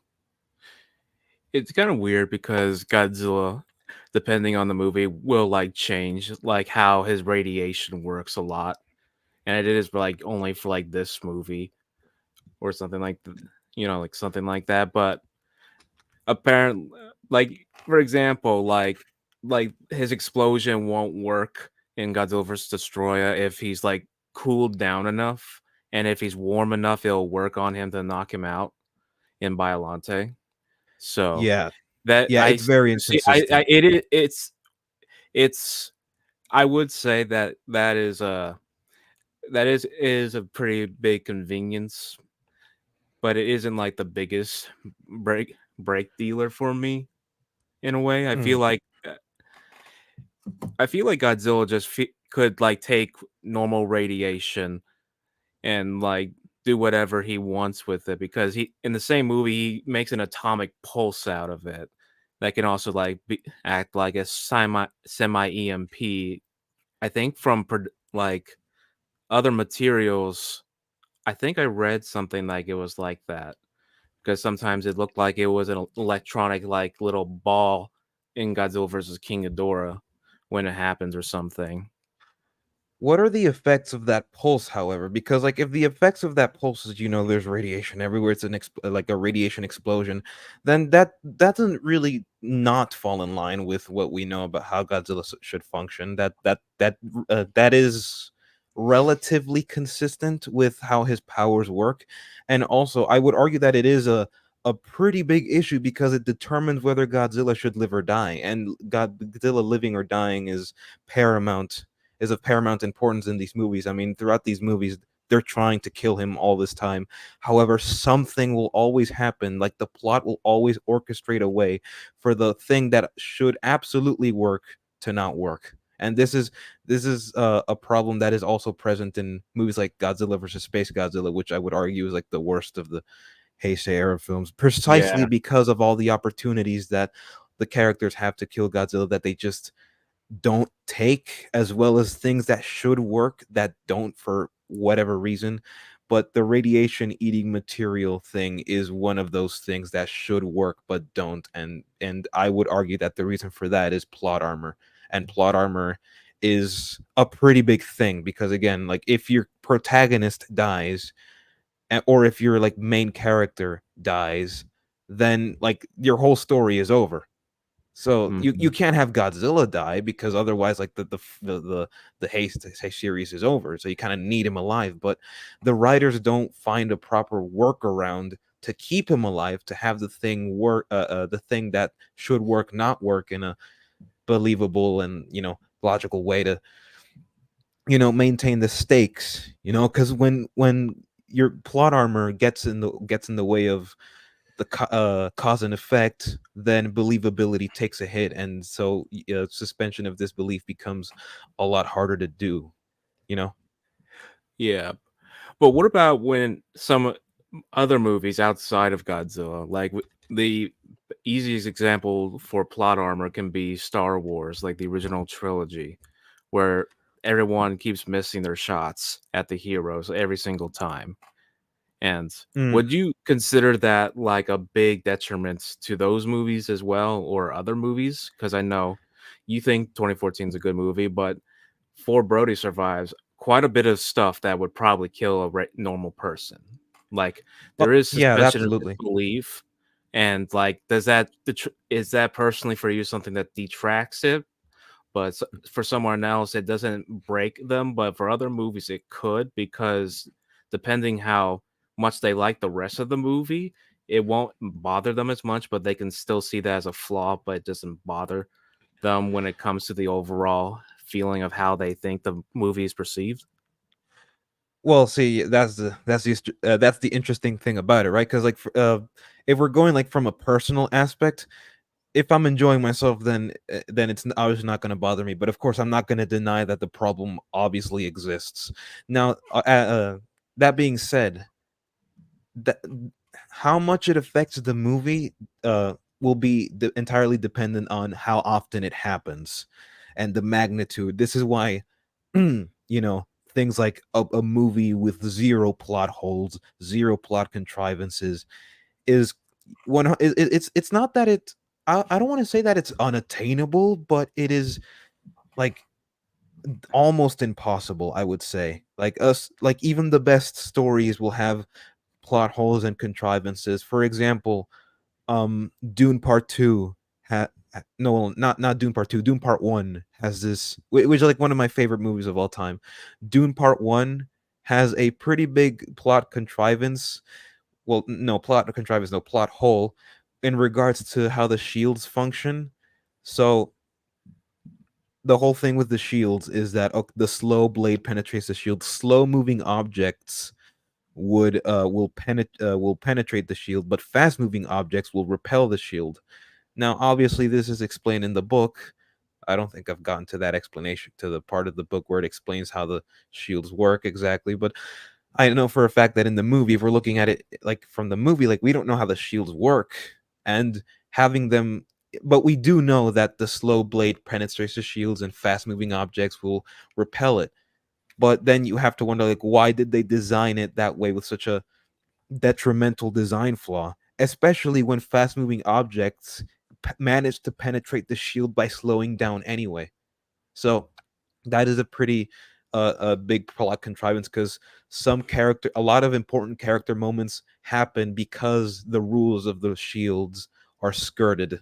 However, and this happens relatively often in the Dune movie, but like after like the end of the second act and the beginning of the third act, the shields are no longer relevant. So you don't have the problems with the shields, because according to Dune lore, if you activate a shield in the dunes, it will trigger the sandworms and they will go on a killing frenzy. So having a shield, the vibrations of the shield, is really really dangerous, and you shouldn't have them on, which benefits the story because it eliminates the need to skirt the rules with when using the shields. So it's a pretty big contrivance. I would argue it's a plot hole that exists in Dune, at least in Dune Part 1, which is carried over less in Dune Part 2 because they spend less time with shields. Um but yeah, like it exists. It's a problem that exists in the movie, but because it's not there as often, then it doesn't affect the overall quality of the movie all that much. It does affect it, but barely. Whereas in something like Star Wars, for example, it happens so often and so blatantly that it's pretty much a trope at this point. Like stormtrooper aim is pretty much solidified in the mind of a Star Wars fan, and it is a problem, and they do exist in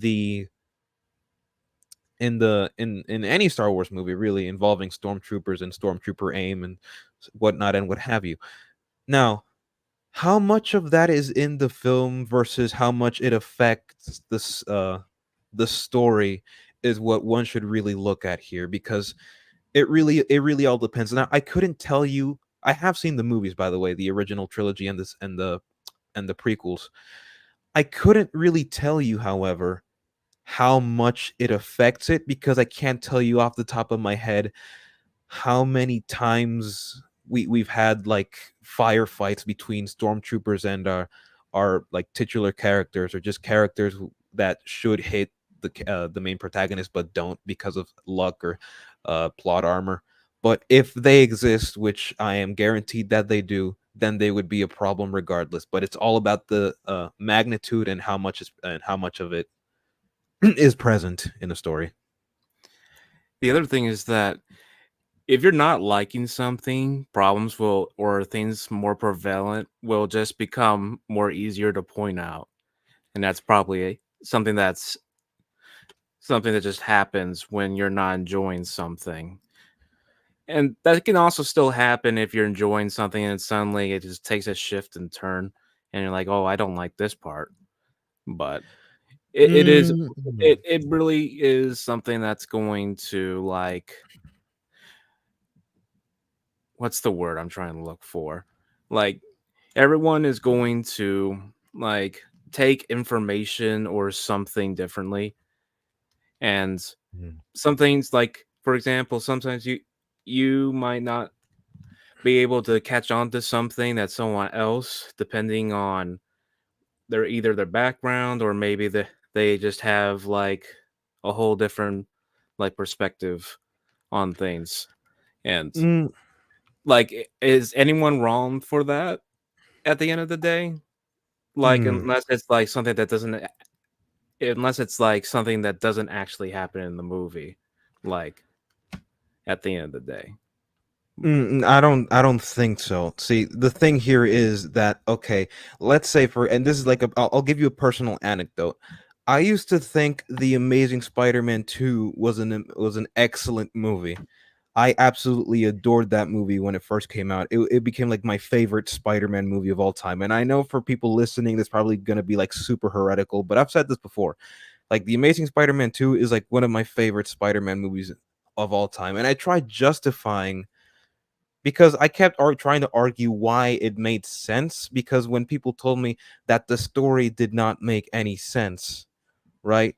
And it was a bad Spider-Man movie. I was trying to refute it their using their perspective, which was, in hindsight, probably the best thing to do, because when you're arguing two different things, right? Because they were arguing the events of the movie, and so I was trying to justify the events of the movie. Whereas if you're trying to justify the events of the movie with how they made you feel, then you're having two different conversations, and then like the discourses pretty much goes nowhere, because again, like, nobody's trying to understand each other. Well, not that they're not trying to understand each other, but nobody can really understand each other if they're having like two different conversations, because these two different conversations are trying to achieve two different things.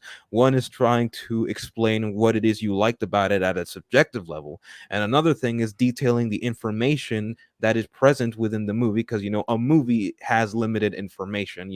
A movie has a specific runtime, and it gives you enough information. And if the information is contradictory to each other, and if the sequence of events, like, if A leads to B happening, then obviously C should happen, based off what the story tells us.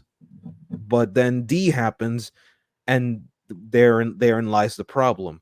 And that's the process that was done with me when it comes to The Amazing Spider-Man 2. Now, that being said, like, the enjoyment I feel towards that movie is not affected necessarily because I acknowledge that these problems exist, because, like you said, people interpret information differently, but that doesn't mean that the information is therefore inherently different.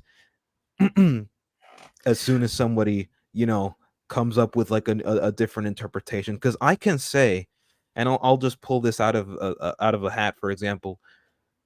for example, the Hollow Earth in Godzilla versus Kong's, well, not Godzilla versus Kong, the Hollow Earth in Godzilla X Kong specifically. Let's use that as an example. Um, so in the events of the movie, right? The Hollow Earth is this one thing, right? It's this subterranean world, and we're not going to talk about the portals here. We're going to talk about the Iwi in the Hollow Earth. Now, Gia is the last surviving member of the species. Well, not the species. That almost sounds racist, but no, not the species. The her culture. She's like the last of her race. But turns out she isn't, because there are Iwis underground in the Hollow Earth. Now, one has to ask, how did they get there? Did they originate from Skull Island, or did they originate from Hollow Earth, and were they always there? Now, if they originated from Skull Island, how did they get to Hollow Earth? Then the next logical answer would then be, oh, Mothra took them there. However, there is absolutely no way in hell that Mothra can take them there. Now, we see in the movie that Mothra takes Gia from the Hollow Earth to the surface world in Egypt, but that is what you would call the plot doing whatever it wants, going bananas, because at no point was Mothra established to be able to have people hitch a ride on her, let alone all the gravitational BS that happens between portals and everything. Because we know for a fact that the Titans travel using these portals from the surface world to the Hollow Earth. So all of that should have crushed Gia to death. And so if they existed all this time in the Hollow Earth, if they originated from the Hollow Earth, then where did the Iwis from Skull Island come from then? So like no matter how you slice it, there is going to be a problem, and the problem originated from introducing the idea that the Iwis existed in the Hollow Earth from the very beginning. And what was the next thing I was going to say? Right. Okay, so the problem originated from introducing the Iwis out of nowhere, and we know why they introduced the Iwis there. It was because they wanted to have a theme where Gia and Kong, they're similar, right? They're the last of their species, and they finally find their kind. They finally find the people to call their own, but they need to like unite to save them from annihilation. But the issue with the theme, however, is that because we all know like this is what they wanted, because if people can extract that theme from the story, it obviously then it means that the thing existed to begin with. Like was the writer's intentions. Like if this many people, because if you talk to this with any Godzilla fan, any MonsterVerse fan in particular, that this is a theme, they will more than likely agree. Like 9 times out of 10, they will agree that is the overarching theme. If you can extract it, then you can pretty much make a reasonable assumption or an educated guess that this was the idea that the writers had for a theme. However, the thing with the theme is that within its own narrative, it doesn't make any sense. So, however, that doesn't necessarily need to affect enjoyment. However, like when one says, "Oh, the enjoyment." Now, if it does affect the enjoyment, then that really just depends on the person. How big, because how people interpret information, like you said, varies from person to person. But the information is still there and it exists, and we can extract that information, and that's pretty much what me and the boys do here. I was going to say, I was like, didn't King of the Monsters and this movie infer that they were originally from Hollow Earth and they were driven to Skull Island? Like, I think in GVK they said that Skull Island was basically Hollow Earth coming up to the Earth. Right. So so it's kind of like how them migrating to the Skull Island, correct? Not correct, or like was Yeah. it like Skull Island just sprouted out of the Yeah, out of the Hollow Earth? How did that happen? they don't really explain it in lore from what I can recall, but that was always, I think, a thing and always like intended since Kong Skull Island. And like the Hollow Earth, then like there's some deleted shots from the trailer where you see the original Hollow Earth where it's all like red down there, where the skull crawlers come from under the air. That's probably where the iwi originated from as well. Hmm. It's probably before the whole portals thing. So, but I Yeah. think it's still intended, especially because Monarch also has like different types of portals as well. Wait. What do you mean like before the portals? You mean like like portals formed after, or what do you mean by before the portals? Before like they added the whole Hollow Earth portals in like GVK. Oh, okay. That like the portals in and of themselves, they're a completely like separate issue because I know, like like okay, as you said, that it wouldn't make sense because they would crush their bodies and everything. yeah, So exactly. I feel I just feel like wasn't I feel like there might be just some way they explain it, but I know that's probably just something they didn't they overthought didn't think that through or something like that because they added this into the lore and it is a plot contrivance into itself. But does that really break the movie? Is it like a huge thing that gets the main point for me? Personally, I don't think so, but I know that it is for you. And the other Mm, thing I wanted to say, sorry, yeah, I that's fine. wanted to say something else. Like, I know that you yourself like look at it like movies, and like if they're good, they're like well written, like you'll enjoy it. No matter like depending on what they're going for. But I said yesterday that my brother and like if he thinks that the way they do something is like really funny and he like laughs a lot or enjoys something or it's like very entertaining, he will think it's a good movie. Is like some people's type of quality can just like change depending on the person. I know that might just sound alien to a lot of people that like, for example, you like I'm I can't think of the word right now. Your your main like interest is writing quality, but that might not be as important or relevant for some other people. Like for yeah, I don't know where my mind is going, but No, I what I'm get what trying to you mean. Yeah, like all right, I go ahead. understand what you mean. Sorry. I understand what you mean. However, this isn't like okay. These criticisms are for like the type of criticism that we all hold for these kinds of movies. They're what you would call a sort of quality filter because a lot of people, a lot of critics that should be doing their job are not actually doing their job. With like Rotten Tomatoes, they're not doing their job, they're not doing it well. A lot of it is either they don't know what they're doing, or they're Rotten motivated by. Tomatoes. Well, Rotten Tomatoes. I'm sorry to cut you off, but Rotten Tomatoes is just a site that takes every single review and just makes it a mean average, like what you do with math. It's just basically all reviews that like down to like a math equation. And sometimes those reviews don't make sense. Like sometimes they'll say 6 out of 10 is fresh. Sometimes someone will give like a 6 out of 10 and is rotten. That's a lot of like where you see like all that inconsistency.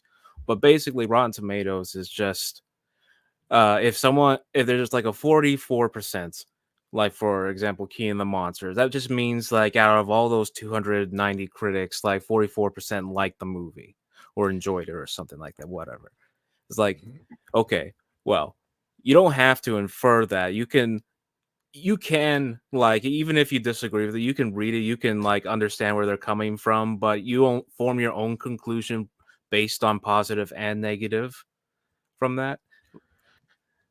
Yeah, well, see that, and but that's like the whole crux of my point.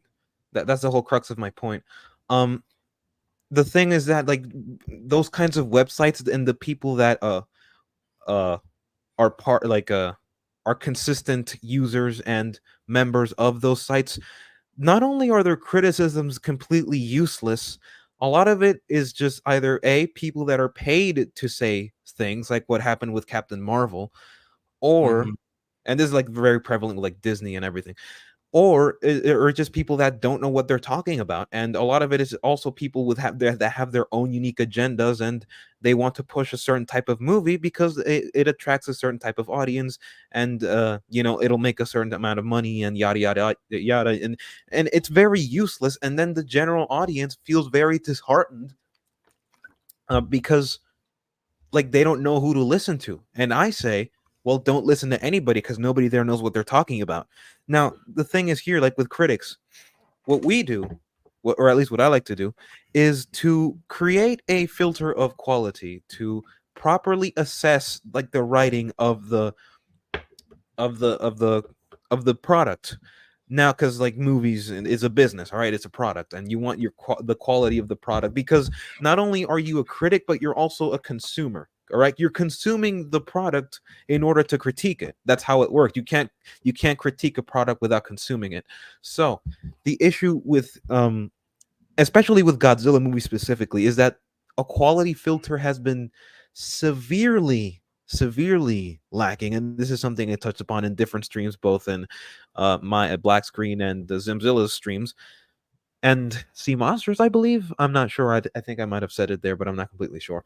Anyway, so the issue here is, right, we have a movie and it's of a certain quality. Now, you want your customer to have the best possible quality. Now, whether they acknowledge that the thing is of a good quality or not, that is entirely up to them, right? That is entirely up to them, because we all know what happens with good movies. Like, more people love good movies than those that love bad movies, and less people hate good movies than those that hate bad movies. Because although sometimes there can be exceptions, with movies like The Last Jedi, for that's just like the biggest example I can think of, at least when it released at the time.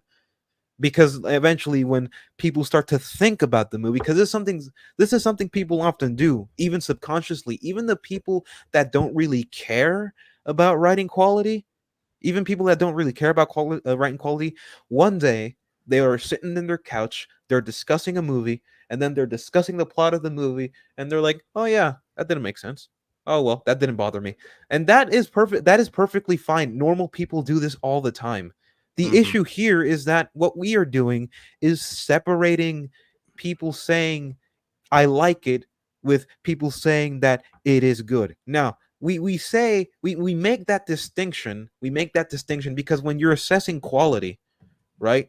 Personal feelings, like they don't factor into well, because if they were factored in, then that leaves room for bias. That leaves room for certain biases. For example, I don't think I've ever told anybody if I liked Godzilla King of the Monsters. I don't think people told me, because I have said, yeah, the writing is not very good, but I don't think I have said that I liked the movie or that I hated the movie.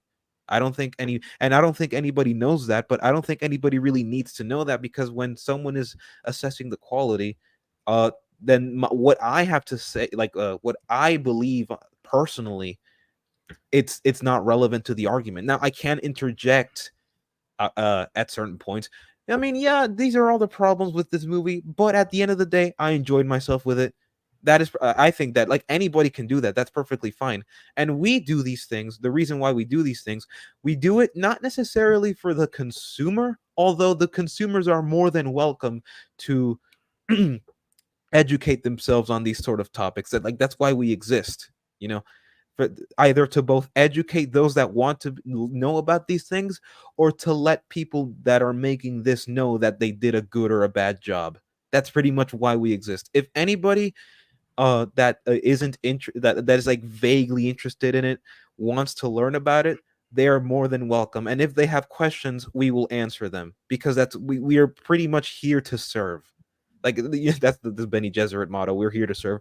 But yeah, it's true, like we are here mainly as a service. Our criticisms that we have are a service, because we are the ones that t- um learn about writing. We take time out of our day to inform ourselves on how writing usually goes down.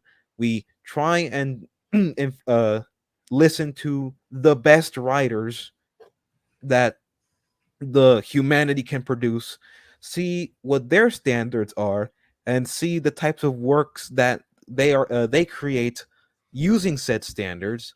Like, because if you interview someone like let's say you bring back J.R.R. Tolkien from the dead, and you told him what his standards for stories are, and then you look at the stories that he's made, Lord of the Rings, I think you can make a pretty solid argument that what he has to say with quality is a lot more worthwhile than somebody that writes, I don't know, Zeb Wells' run for Spider-Man.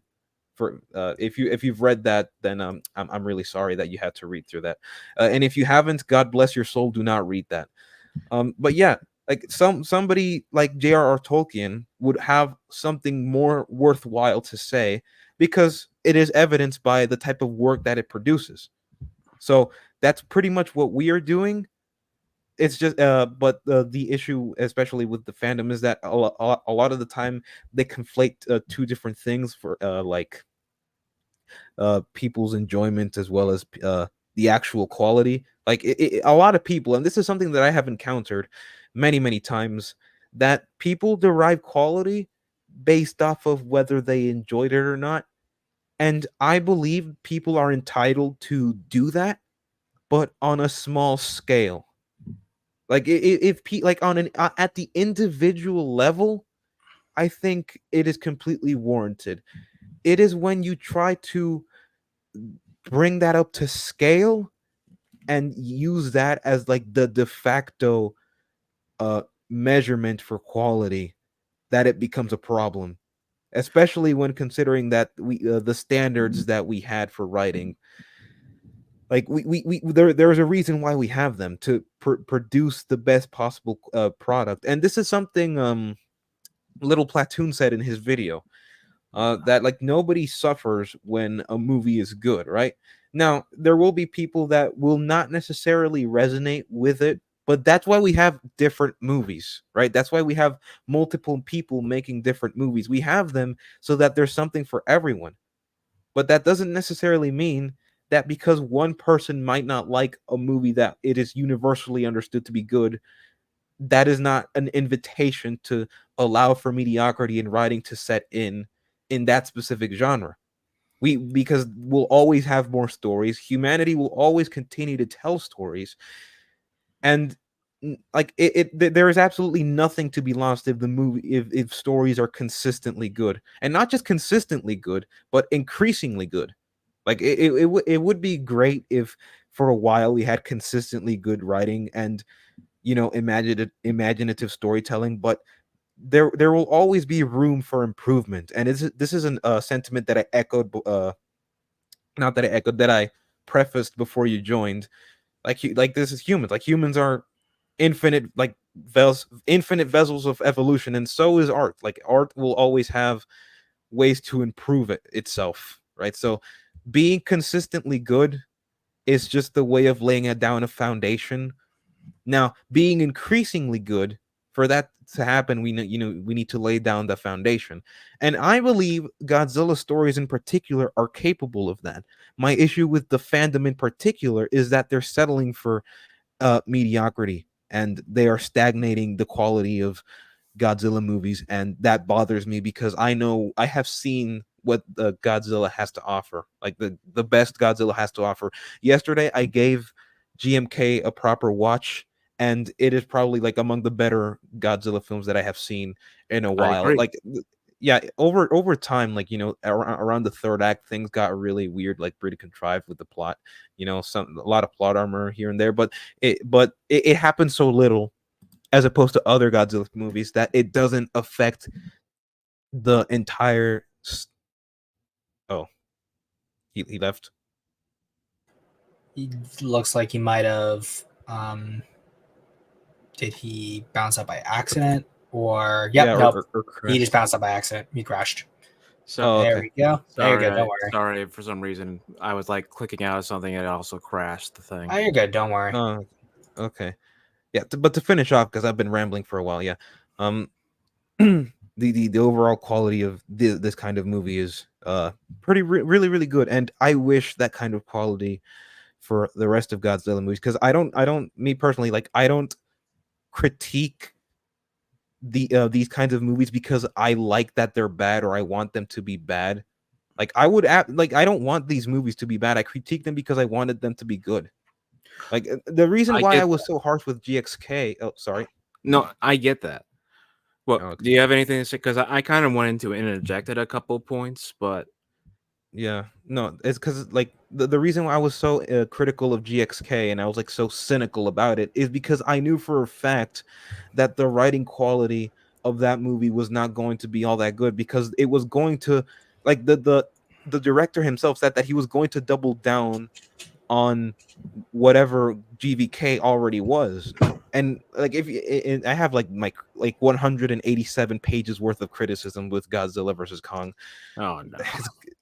Like, it's gonna take me a while to make that video. It's not gonna come out anytime soon, like, at all. Like, it's gonna Real take a while. quick, Rick, did you say But you wanted to interject? Did you want the floor quick to give a few things, or Is are you that just gonna wait? okay? oh, Black, is yeah, that yeah, okay? yeah. Okay. Yeah, no, I'm pretty much done already. So Well, I just wanted to say, like, what exactly, like, if someone thinks, like, if you don't think, like, you're talking about, like, the mediocrity of things, but what if someone doesn't think that's mediocre? Like, I know you're like say, oh, well, they haven't like seen other great works. It's like, well, not everyone is going to see every great work, or if they're not interested, they're entitled to not have to watch other things. Like, I know that seems like that's being like ignorant of things, and not like I can understand that, but some people's idea of mediocrity, like I said, it can be different from person to person. And what else was I going to say? You talked a lot. I was trying to remember what I was going to say about the whole thing. It was like, I don't. You said, like, if it's just in the vacuum, if they think like it's in their opinion about the whole like problems with something, like if they kept it to themselves. But the thing is like, no one person's opinion on a movie should dictate how someone else should feel. Like, you can agree with them, but they shouldn't like make it as a like a law-abided thing that you have to agree to this certain take of a movie. Like, the reason why there is like an agreement on like quality is because there are movies that most people will agree to, let like they all like come to the same conclusion, and like what's the word, like, not like the knights like with the swords meme, like they would all like Consensus. the consensus of something. Like, that's usually what a consensus is, like the most consistent consensus upon things. But there are like people that will either be contrarian, or they have something else that they might not like for just the smallest reasons and stuff like that. And it doesn't even have to be like that they didn't understand the movie. It's just that they just couldn't either like get into it, they couldn't like feel it, because us humans, we are like emotionally based on things. We are like biased because we are raised differently from each other.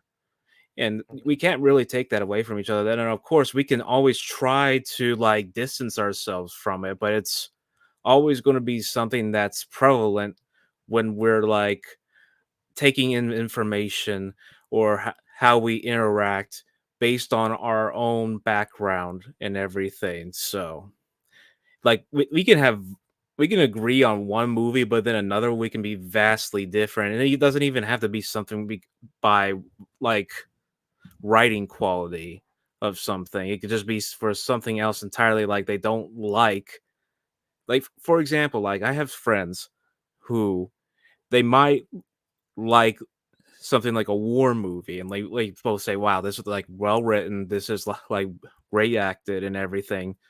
But then we watch like a similar type of movie that's like a war movie, but it's like very psychological, or like it's or not philosophical, like something like Godzilla versus Door, like where they make it. I don't know what the word is. Like they, Allegorical. huh? Allegorical.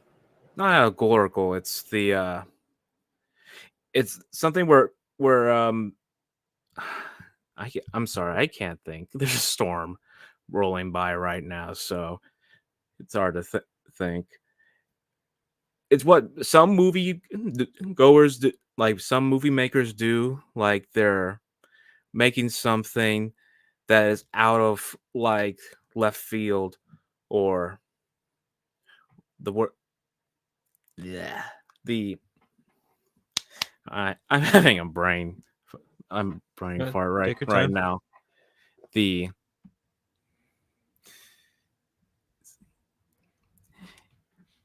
what's the word that you use when you're like not using like contemporary things like movie making skills and stuff, Uh, like it's going out of Avant-garde. avant-garde, something like that, yeah, like it's going for avant-garde stuff like that. And like they aren't into that, but I might be into that, and like that can just like detract from a person. Well, that harkens back to something similar that I said, and with that, I can bring you to a different anecdote. A- V for Vendetta is a movie that I watched one time because people recommended it to me. Um, I acknowledge that the film, writing wise, it's pretty solid. But me personally, I do not like the movie. I would watch it again, but I am not going to. I'm not. I don't like V for Vendetta, and I have my own personal reasons, which I will not share because if I did, it would put me on a list. But the whole That's I don't. fine.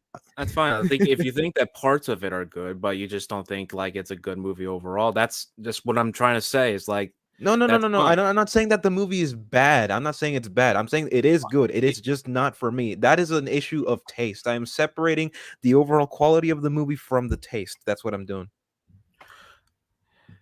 Well, you don't have to say it's either good or bad. You could just say it's okay, or just mediocre.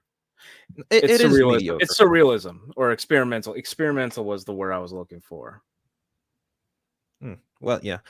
With V for Vendetta, it's not mediocre. I will if there is a point to be made about the movie that against it, then I will probably try and defend it. But it's not because okay, I don't hate the movie. I don't like it because it's simply not my cup of tea. It's not my type of movie. But that not because I just because I don't like it doesn't mean it's bad. That's the whole point I'm trying That's to make here. I'm not trying to say that at all. Like I don't like Godzilla. I don't like Godzilla. There's so many Godzilla movies. Like I'm trying to think. I need to pull up all 38 Godzilla movies on my list and say like one I just think is okay. Like just because I say I don't like the movie or I don't think it's good doesn't mean like I like it's the worst thing ever. Basically, what I'm trying to say is, and that's okay. Like you don't have it doesn't have to be like the most highest of praise or the lowest of negativity. Yeah, yeah. Yeah. Okay. Okay. Okay. I think there's a. I don't think I communicated myself properly here. Okay. It was So Return of the Godzilla. That was probably like when it's like I don't like the movie. I don't think it's like exactly like fully good, but that doesn't mean I like hate the movie. And like when it's like, no, this is a great movie and stuff like that. I was like, yeah, I'm glad that you think it's great. I know it's an unpopular opinion, but I'm entitled to it. And like, it really shouldn't bother people that I might have a different opinion from what maybe the majority of people who agree that might be like a great movie. Like, it doesn't hurt people. It's like, and you're trying to say, "Oh, but we're trying to make sure that people know that they don't have to stoop so low." But if there really isn't exactly a problem with like certain individuals thinking otherly different from you or me, because at the end of the day, it's like if you don't want something like to succeed, just don't support it. And if it's still like going on, just like don't watch it. Like say, I don't like this, but if you do, that's great. And it's like if you want consistent stuff, if it's not going to be in the same place, you should probably just go elsewhere. And that's what I did with Star Wars. because I understand where you're coming from, where you want things like in something that you love to still be good, but you can always still enjoy stuff that either comes out and it's like good, because I know a lot of people love Endor, that show. I haven't gotten to it because, I don't want to have anything to do with Star Wars because that's a whole tangent of its own. But Understandable. but yeah, like you still have those old movies and TV shows if you love those, and if something good comes out, that's great. Support that.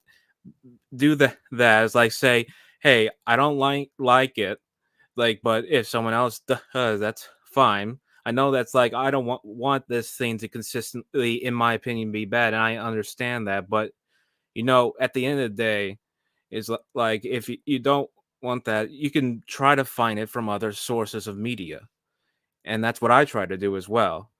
It's like if something just isn't like working for you anymore, it's just kind of like time to like move on, or like focus on other things from the franchise that you do like. It's like that was what I because that was what was happening for a while in the Godzilla like franchise for a little bit, between like Shin Godzilla for and Godzilla vs Kong for me, because I like, and I think GVK is good. I know that you'll disagree with that, but for me it was like the anime trilogy and Singular Points, and I just like, my opinion on King of the Monsters has waned over the years. But so I was just kind of in that state of like, I wish we can find something that I like, but I still have stuff that I can still talk about and I love, and just like fan content that's still coming out, and just like looking forward to it, just talking about like the positive aspects of some of those things I don't like. You know what I mean? Um, hmm. I have a question, and uh this will extend to Zim as well.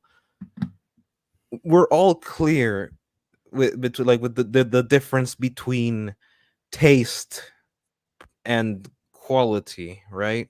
We know the difference, right?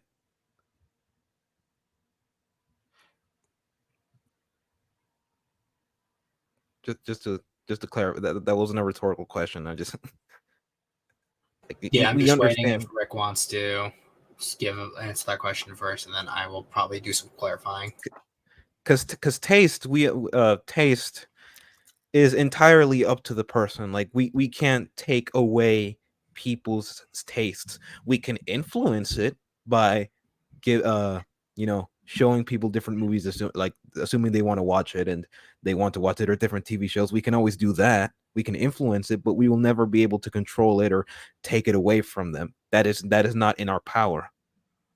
Taste is one thing, but quality is another thing. Now, you have mentioned before, Rick, what if somebody thinks that something is good? Well, my answer to that would be, well, what is the arguments that they present? What is the evidence that they use? Now, if they use the events of the movie, then there is a high chance that uh their take can be proven right. And yeah, like for example, if someone tells me, "Oh, Godzilla versus Kong is actually a really good movie because of these events that are justified within the story, and these events, X and Y event, A and B and C happen as they should, and they show me like the information from the movie itself," I could be like, "Wow, you know what? I can see it. I see all the things that you're telling me now." This isn't like a case of a lot of, you don't really need like a lot of interpretation to do that. You can actually just watch the movie and notice these patterns developing, because a lot of these exercises involve noticing patterns, right? That pattern recognition is a pretty big thing in criticisms like this. um and I could be like, well, I mean, I still don't like the movie, but you know what, I will, I learned something. I learned that the writing was actually pretty solid, and of course, not everybody's gonna have that. But I actually have a bit of a hot take. This is gonna lead me to a pretty big hot take.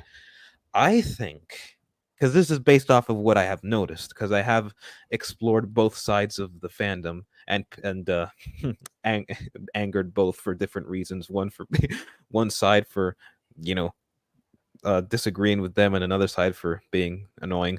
But yeah, I have noticed that people in general have an oddly uh similar not quality filters, they have similar standards of quality. However, how much it applies to the thing that they watch will be entirely dependent on how much fun they had with it, which again isn't liking something or disliking something is 100% justifiable. But isn't it interesting that, like, let's say for example, I'll give you an example. Velma. I pray to God Almighty that you have not watched Velma, No. and I haven't. Okay, good. Well, Zim, have you seen Velma? I want to stop you right there because the Velma thing is never gonna like we don't need to talk about that. But I don't think like when we're talking about quality, like some people will judge quality on various different things. Like when I said for my brother, like I might disagree, and I know like a lot of critical, you or like a bunch of other like film critics would like say it's for different reasons. Like they might think a movie is good based on entirely different things that they see from it. Like it might not even be like for the plot. Like some movies don't even like go for like well and stuff. Because have you seen a movie called House or Houseu 1977? Because that movie isn't. No. Yeah, you should watch it. It's a critically acclaimed like cult classic now that's on Criterion. Like it's on the Criterion collection on Mm. Blu-ray. It's like a really you should really look into it and like the background of it. It's like a comedy horror film. Hmm. And but basically that movie is going for something entirely different from other movies. And it's not like trying to be like written, but basically it's from the mind of like a kid who thinks that something is scary or not. And like sometimes the effects are intentionally meant to be bad, and sometimes like they're going off the rails crazy with stuff. And sometimes they're trying to make it scary, but most of the time it's kind of like black comedy in a way. Hmm. And like it just someone can see like the absolute insanity of it and the enjoyment levels, and like find that a movie like that and put it up against something like Schindler's List, and like that seems like so baffling that like mention like something like that, but it's true. Like there are just different like things people like for different reasons, and it doesn't have to be for like the same thing. And like I guess it just depends on how like people like will view something like that. Like they can I know like we all like see try to make movies and we see it all under one like viewing lens.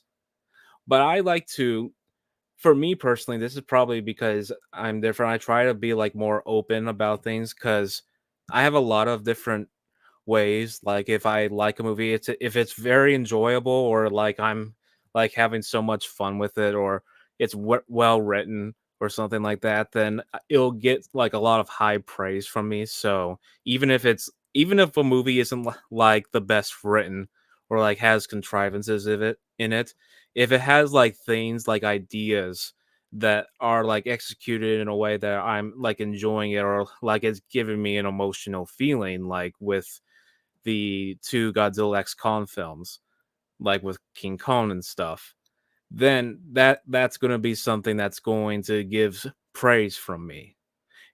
And I could like say something like from -1, like that is a wholly different thing where I'm going in. The positives from me are coming from a different way. I'm just like taking that and like I think for me it's just like I judge a lot of things like a little bit more openly. I like have a lot of different ways of like following back onto something. Maybe it's because I'm more like positive compared to a lot of people on the internet. but I'm always considered my friend group to be the most negative, unironically. So it's funny that we're in this discussion about this whole thing. But yeah, I just thought there are ways that I can see why people will say that they don't think it's objectively good in their mindset because of these certain things, and I get why. But I can like look at it a different way, like what I gave for the example, and that's how some people do it too. Like sometimes it's just simplistic. Like maybe we're not all movies are like supposed to be like what's the word like complex and stuff. Like some people don't have like complex reasons why they think something is good. They might do it like it for like a simple reason, and like on paper, I don't think that's like a bad thing to like something to scoff at. And that's not something I do because I just, I respect my brother, even I heavily disagree. And like he doesn't, when I try to show him movies that I love or are really good, he's not into them. Like he just, it's like, oh, I was thought I would be laughing a lot or something, but it's not real. Like even if it's like a comedy, but then it like has a lot of serious stuff in it, like or like an animated movie, and he just isn't like getting into it because he has different ways of like taking in movies. It's not I'm not going to like tell him that he's wrong for that or like because that's just, that's who he is. It's like I you can't force someone to say do these things. They got, they can be open to it. You can like help them like you said. But at the end of the day, it is all just preference based. Like everyone is going to be at the end of the day, like they're going to be. I'm what's the word? Can't. I can't think of it right now. They're biased. At the end of the day, there is going to be some bias to things. Like you can learn from things, but it is still going to come from a place of like things that you do know, or like things from your past, or like how you were raised and all that. And in the subject of criticisms, what we try to do, what we try to avoid is exactly that bias. We don't want any bias. We try to eliminate it as much as possible. Now, what it sounds like, it almost sounds like you're mixing overall quality with taste, because like I said again, taste is entirely up to the eye of the beholder. Beauty is up to the eye of the beholder. Beauty is, what was it saying? Beauty is up to the eye of the beholder. I think that's what it's saying. Beauty's in the eye Beauty of the is in the beholder. eye of the beholder, but I don't Beauty think is that in the they're eye of mutually. I don't think they're mutually exclusive. no, no. Hold on. Let me finish. Okay. The beauty is in the eye of the beholder, but that's beauty, not because beauty and quality are like two different things. Because you ever heard of the saying like Satan dresses as an angel of light, right? Because we all know. I don't know if you've heard that before, but yeah, that saying, it looks beautiful. It looks like an angel. It sounds like an angel, but it's not an angel. It's the devil himself. So that's how the saying usually. That's how the saying goes. Now, the thing here, right? Again, like this all harkens back to my theory that people actually have similar levels of assessing quality. It's just that whenever it's something that they enjoy or they want to beat something into the ground, it doesn't apply to them necessarily. For example, somebody that really hates Godzilla King of the Monsters will use objective information from the movie itself to say that to come to a conclusion that it's bad, whereas somebody that absolutely loves King of the Monsters will no that same person, I mean, sorry, watches Godzilla X Kong and will make excuses for it. And that's something that I absolutely despise, when people make excuses for movies that they know are not well written. But I think that's just moving called from that, hypocrisy. it is absolutely is hypocrisy that they're making up excuses for what they know is I bad because they like I it. don't do that. I'm not. No, I'm not saying you do that. I'm not Well, saying you that's do it. that. That's different. What I'm trying to say is that if I don't dislike something, I'll say it. Like I'll take what happens in the movie and I'll say why, in my opinion, I don't like it because that's my subjective opinion. Because I think when watching movies, things what happens in a movie, the things like the intentions of the movie, that is objective. There is objective. I want to tell you right now, there is objectivity in movies. I want to tell you that, but what someone thinks of it, or like how someone perceives it, or like why they think it's bad or like good, is subjective to them. Like that's what they're perceiving from it, could be based on that. But they can't like try to use objective things to say this is bad, but then just say something that's subjective for another movie, like you said. I'm using, if I don't like a movie, I'm going to use what I think is subjectively that I don't like about that, and something I subjectively like about something else. That's basically what I'm trying to get at. I know that's what your argument is, but I agree that that shouldn't be a case when it comes to discussions like this, and that is just hypocrisy. And that's just another thing I don't like when discussing these things, is that there is hypocrisy and like contrivances when discussing this kind of things.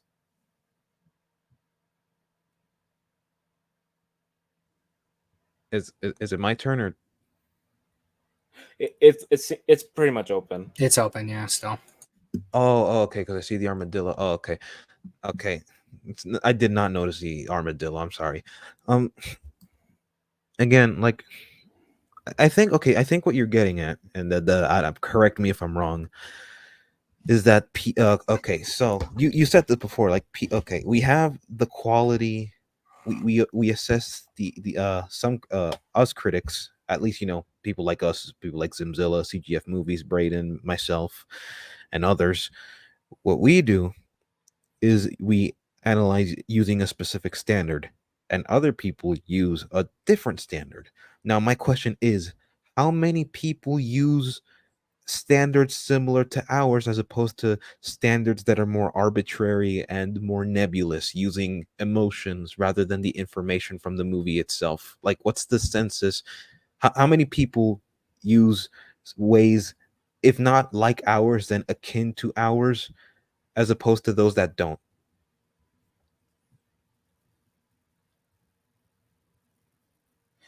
Was that rhetorical? No, no, that was not I rhetorical. wouldn't be able to answer that because I don't know everyone. Like you'd have to give like examples. But I don't Mm, think I, I would say, like, on paper, is that a problem that someone assessed something different? well, again, it's what I said earlier. Like, if like a vocal minority, let's just say a vocal minority that assesses information different from ours and assesses quality different from us, and they want to determine how movies like that, movies like Godzilla, should be based off of that criteria, and that somehow is the voice that the people in Hollywood listen to, then everybody else that actually wants a good movie end up getting a bad movie. That's pretty much what I'm What saying, could that make way? because for example, like the reception of Godzilla versus Kong and Godzilla X Kong will end up, because we've seen these patterns before. They will end up damaging Godzilla movies to come, precisely because the reception has been swayed from people that, at least well, actually no, because Zim, you can correct me if I'm wrong on this part, because you know more about reception and of Godzilla movies in the past than I do. But if I'm not mistaken, people in when let's say God's King Kong Skull Island, for example, when Kong Skull Island came out, people really already had a general idea of the overall quality of the MonsterVerse. But then King of the Monsters came out, and then Godzilla versus Kong came out, and people started to get swayed into what the monster was becoming, and over time more and more fans began to make excuses for the writing of the MonsterVerse, and eventually the voice of reason started to get drowned, and until we got people until Godzilla started to become more and more mainstream. Godzilla minus one came out, and more people were exposed to Godzilla, and more people, people like Dr. Skipper, for example, started to look at the franchise, and then he made his video and pretty much nuked the entire fandom. And now everybody uses him as an example for anybody that doesn't like the thing I like, But but that it's like a basically vocal just minority. people, because I know. Well, basically, because that's just people that don't have a good, like, they're using things that are, just are excuses. Like, they don't have a concrete way of saying is like, if you disagree with me, you're like Dr. Skipper, or it's like all Godzilla movies are bad, are supposed to be bad, or they're not. You go to the movies for the monster fights, or like all human characters are bad, and which isn't true. Like, and I think there are good human characters in the MonsterVerse, and I think there are good human stories in previous Godzilla movies as well with the human cast. So that Yeah. isn't true. That's just coming from different people that might are taking it from a different thing. Like, they may think that, for example, that this might come from, because everything comes from a source. Because some people will just say, "Oh, I like the Godzilla movies, but only when the monster fights happen." That was just, a stigma, just something that stuck, that eventually just ballooned. So whenever there is negative, like something like for King of the Monsters or GXK, when there was like the rotten thing for Rotten Tomatoes, like they say, "Oh, Godzilla movies are meant to be just the monster fights and all that stuff," which that's not like what I'm trying to infer to as like something like to push back against any sort of criticism. That's more of an excuse. Like, that's not something I'm using to counteract with. Like, there is bad defenses for criticism, which is, but there is also like it's okay to also be like, critical of people if you have things to like be critical of them all based on like, accurate things. If you have like something that actually has something to say.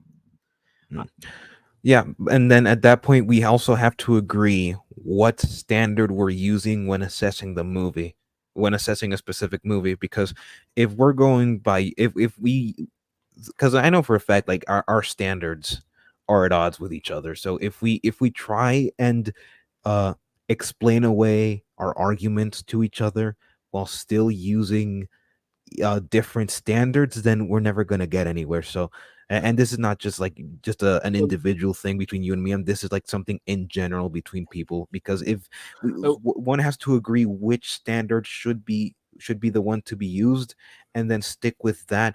And because like people that use our standards like ours, like just because like a thing we say is based off of objective information does not make it irrefutable, because people have different amounts of information. Like people I'll give you like the most obvious example, because a lot of people use this guy as like the poster child for these kinds of things. Mahler's server, like they use the almost the exact same standards, but they still have discussions of quality because they have limited information. Like, no, not limited information, but they have different amounts of information, and they will interpret an information in a certain way.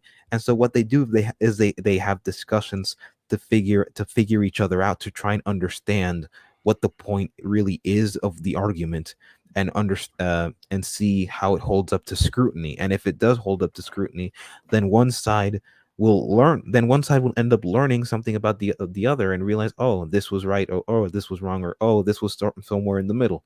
It's a lot more open-minded than people really think. That's but they first establish what the criteria is, and then they satisfy that criteria. right. But when you're talking about like the standards, I think there are different standards people have. Like, and I know it's like, oh, well, we don't want to have them so low, but at the same time, like, people not like the standards like we want it to be poorly written. It's like we want it. There's just different ways that people go about it and how that they perceive it. So even if like there is stuff that isn't going to be to the same standards, like in a different way for you, I think it's just you should probably go and find that kind of stuff. I think it's perfectly fine if people can go and find their own things. Like if we're more like open to a vast variety of ways of like seeing things in forms of media and art, and because I'm very much open to like listening and hearing to what other people have to say for stuff that I love and think are like masterpieces, and they don't hate this like or something I hate with a passion, but they love it. And I always like want to hear what they have to say, and like I'm never going to say they're wrong for it, even if they like have it for like very like like simple reasons.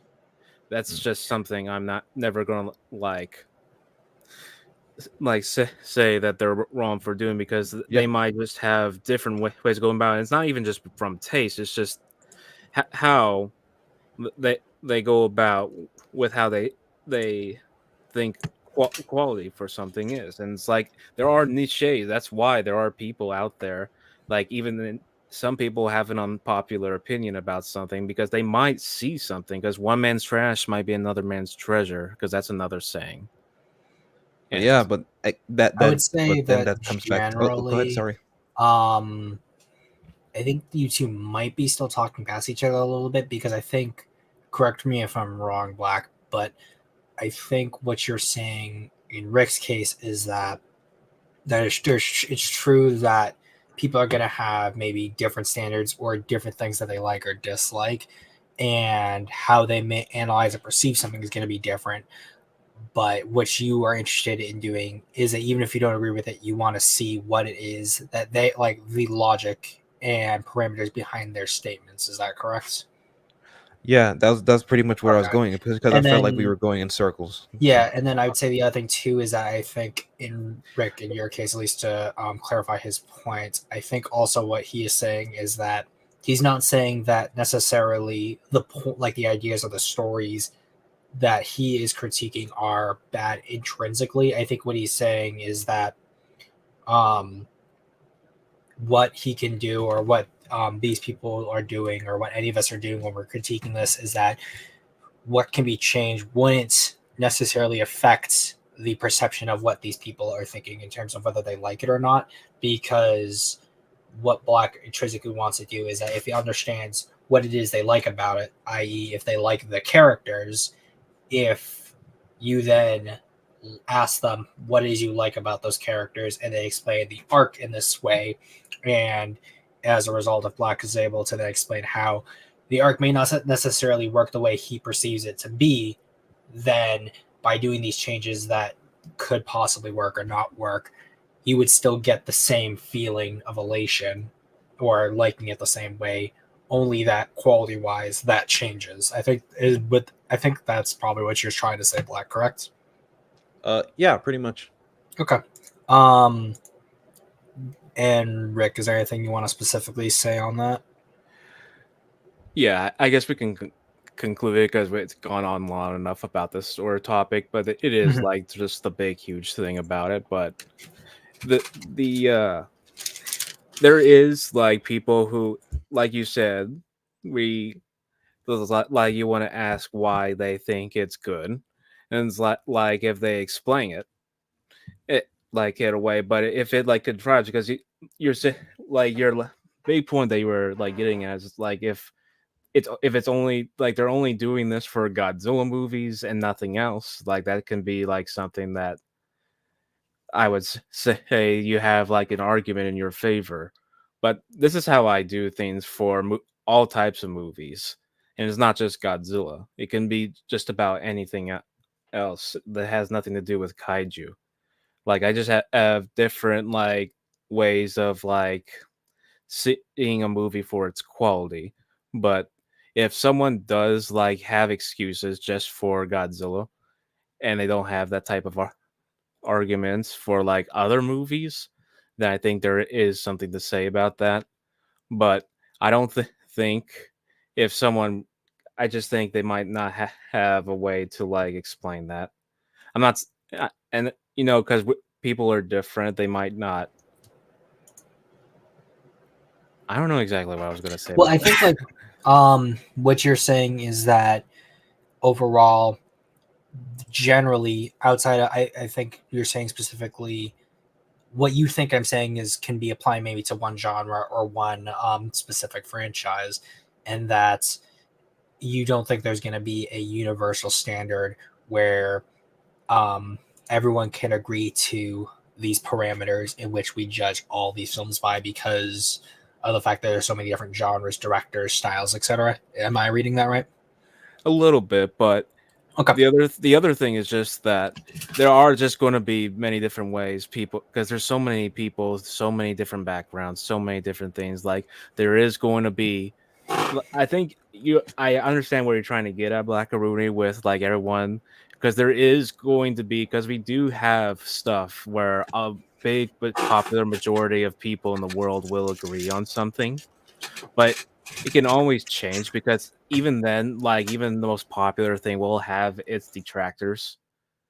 So at the very end of the day, it's like the only thing I would say is that if you're only like making these type of excuses for the Godzilla franchise, then I feel like there is a point to be made there. But my sort of critiques and praises for the Godzilla franchise can still be carried over to other franchises or other movies or different mediums of art in general. So that's not me like defending it because I don't know if most people know I didn't even grow up on Godzilla. I have a question for you, if you don't mind. So, and this harkens back to what I said before with my other question, like how many people would agree with our standards as opposed to others. Um, my expanding on that question, because you said you didn't know because there was no way of knowing, and that is like completely understandable. But then my answer to that would be, well, then shouldn't we strive for something a lot more universal that also takes into account every any person from any walks of life, because that's like pretty much what we're trying to do. But then my next question would then be, which one do you think would be the more useful one? I think it just depends on the person because the more people who watch something, the more diverse like the reaction to something will be. And that some people will like look at it differently or w- like say whatever about it differently.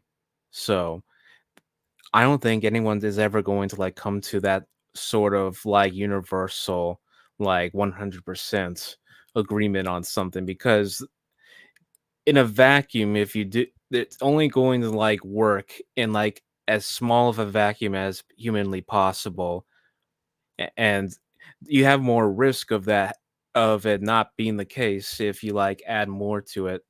So I think that I don't think there really should. b- I don't exactly have the full answer to that. I Well, think that there might be I don't know if there's exactly universal way of doing things, but the way I do it is that there are many different ways or like different ways. Like for example, if I see a movie, like if it's entertaining me or like if the writing is so good or if I'm enjoying myself or like something like that, like I can perceive it for different things because there are movies people will take and say that it's good that are not what the artist behind the movie ever intended it to be. And that's something like the original King Kong, for example, will do. And like they'll see something in a movie that might not even be there in the first place or what the artist never intended. And they use that. Maybe it's an emotional experience for them. Like I have a Studio Ghibli movie that I have an emotional experience with because it has to do with one of my family members, and it's really helped me, through a tough time in my life. and it might not be what the full intention of it was, but it was very resonating, and everything clicked with the writing, even if someone might not perceive it that way, if because they might not have that background. Hmm. So I think that it's a very complicated answer. It's not exactly a one simple standard for everything. I know that that's the easiest way to Well, go about things, I but think to sort of interject here, I don't think I definitely don't think this, but I don't think Black. I don't think that you believe that ultimately there's going to be 100% consensus. I don't think that's the point that you're trying to make, because I feel like the point you're trying to make is that there's not going to be a full consensus, but if there is at least an understanding and an agreement that um, we can agree to certain terms, parameters, or at least understandings of terms, that therefore there is less confusion that goes on between people when it comes to analyzing media, but also what you're saying, Rick, where people are going to come in with different experiences and they're going to perceive films in different ways. And what those feelings are is still valid, but it can also probably provide a new perspective because of those different experiences. But as long as um, the perception and the idea that we can agree on some base level of terms in like a interpersonal dynamic when you're talking to a specific person one on one or in a group of people that you are agreeing to this discussion with, that therefore there is more productive dialogue because of it. yeah, I agree that there should be that kind of discussion. Because like I said, I think that the opposite of that would be like the examples of people like having those really bad, faulty like excuses for when like the perceived like announcement that like a lot of people don't like this certain movies, like oh blah blah blah blah blah, and it's only going to be an excuse for that, but they won't say it for something about that, because I always will call out hypocrisy, or if something doesn't like work, like it doesn't make sense. Like if they dislike a movie, I'm like, okay, that's fine. But if your reasoning for it is bad or it doesn't line up with the movie, then that's something I will call out, or is like I will like disagree with. And that is something I will say when it comes to that. I have a question. Wouldn't a universal standard be flexible enough to take into account all these things that you mentioned, people's walks of life and how they experience certain pieces of art? Because feel like I have a pretty good understanding that a standard like that would take into account all these things and still remain, consistent. Now, of course, that would require a level of human evolution in terms of thinking that is pretty, beyond what we have now, because I believe like now we're kind of stagnating. But does that I don't why does that have to be the case? Like, do we have to just accept what we have now simply because it is what we have, as opposed to just improving? Because again, like, this is what I want with Godzilla. I want the quality of Godzilla to improve, and I want people to stop just accepting mediocrity. Again, I cannot control the minds of anybody, but I have a pretty good feeling that if we all just like with art, right? Because art, I have this philosophy that art is a reflection of where a society is, like at what stage of society is. So I don't think, like fixing society is going to be a bit of a tough task. It's a bit of a it's almost impossible, but not completely impossible, but it is very, a very daunting task. But like One person if we can could one person can like ruin the world, but there's also one person who can save it. I mean, fixing something takes a lot more effort than breaking it, which is That's why it that's would require a lot that's of a kind of a quote from Metal Gear Solid 2. Mm, yeah. The issue here, however, here is like with art in particular, specifically storytelling, right? So, like, because storytelling is like a sequence of events. We understand that a story is a sequence of events, And I always said that the sequence of the events matters. And in that sequence, one can interject whatever it is that we want, as long as, it doesn't affect the sequence.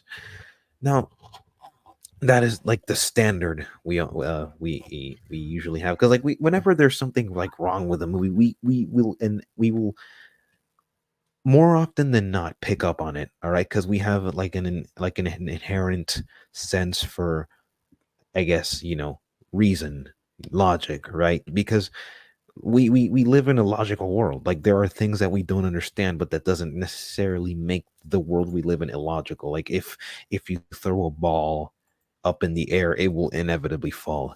If you Mhm. drink water, then it's going to be filtered through your system and it'll become urine, and you will feel the urge to expel it, and it will usually be for a logical reason. I So hate like when that happens.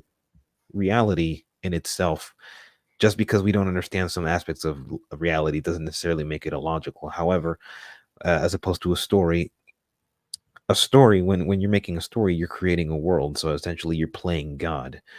The issue, however, here, like with a story, with a story, you analyze the creation of this world. You analyze the how things move chronologically, and if it's just like logically justified within what the artist wanted. Because is what we do, we look at what the artist wants, and whether how they set up their story would help them achieve what they want. Like, if they do, then that's what we'd usually point to as being a good story. Now, like tone, and whether it's fun or serious, whether it's deep or just simplistic. For example, like if it's like something like Pacific Rim or Sisu or John Wick, we will usually point at how the story plays out, and we will usually say, "Oh, this is a good story," or "Oh, this is a bad story," etc. Like, we don't, but we usually, and our walks of life, like how people grow and how people, doesn't really factor all that much. That what does factor, however, is the enjoyment part, and that's like the overall point I'm trying to uh, get across. Because I don't know, it just feels like I'm walking in circles. But like the overall point is like nobody, and this is something I want like Godzilla fans to understand in general. Like, nobody is trying to rob anybody of anything, and we just want the best of the best. Now, we have to agree what the overall quality is, and that's the question I asked you. Like, wouldn't a universal uh standard take into consideration everything it is that you brought up, and wouldn't that be useful? I could see why that would be the case, but I feel like it's always going to be something that's flawed, just like anything else. Because I know there is people have come up with that whole thing, much like it's a weird thing to say, like the school system, but it's still going to be under, like, there is cracks in it, and like I said, it's a very complicated type of thing, especially when it depends on the piece of media we're talking about, especially if it's like supposed to be something that's very more abstract in a way, or it's supposed to just be experimental. And like If Yeah, go ahead. like if it's trying not trying to go for the same thing, like if their intention isn't going to be the same as another movie, but we can't really exactly, do we judge it on the exact same terms, or do we judge it on different terms? And that's how I perceive different movies. Like, I either just don't like the genre of that type of movie, or it just simply depends on how enjoyable or like entertaining, or how written that sort of abstract or other things is. And I know that's going into a specific type of thing, but that can also just equate to other types of genres as well, when things like aren't as concrete as other movies that we bring up is. Wouldn't experimental movies fall in the exception? And another thing I also want to ask, in addition to that, is if it's flawed, shouldn't we strive to fix it as opposed to just stop trying to fix it because it's never going to be completely perfect? I never said that. I said No, like no, I'm not saying you said that. I'm asking you. it's like of course we can. I think anyone wants a good stuff. Like I don't I don't think people defend these movies exact if they actually think they're bad and they're defending it and want that, then I think that it is a wrong thing to do. But I think genuinely that a lot of people do think these are good movies in a way. I don't think most of them would say they're like trying to stir for mediocrity. It's just that for you, that's how it comes across. Like that these are like mediocre at best, but they might not see it that way. So they don't see any room to improve. Like maybe they think it's a masterpiece. Even I don't agree with that, but I always want like things to improve because I'm critical of the Godzilla X Kong. I've been critical of it before the movie even came out when it came to the special effects and something choices that I didn't really like. And I have been critical. I have a video review and everything where I was critical of some aspects of it. But so I do hope that things do improve. I always want things to like get the best because I'm still trying to like find movies that I think are masterpieces. I'm trying to find 100 of them. So I do want them to improve, but I don't. I feel like the way that it's perceived, like we want these movies to be better, but it's like, well, we kind of like thought it was already really good, but sure we wanted it to be get even better. That's why we're looking forward to seeing more, because we want it to be better in a way. We're like hoping, it's kind of like a hope that things get better. That's kind of how I hoped after King of the Monsters as well, and that's why I wanted like the quality to be better. And for me, I got that for the most part. But I think you're trying. I think you understand what I'm trying to say about that. Hmm.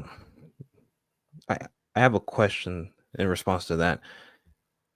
Should for all of for these things to be, considered true or at least universally, does it require that enough people agree with that?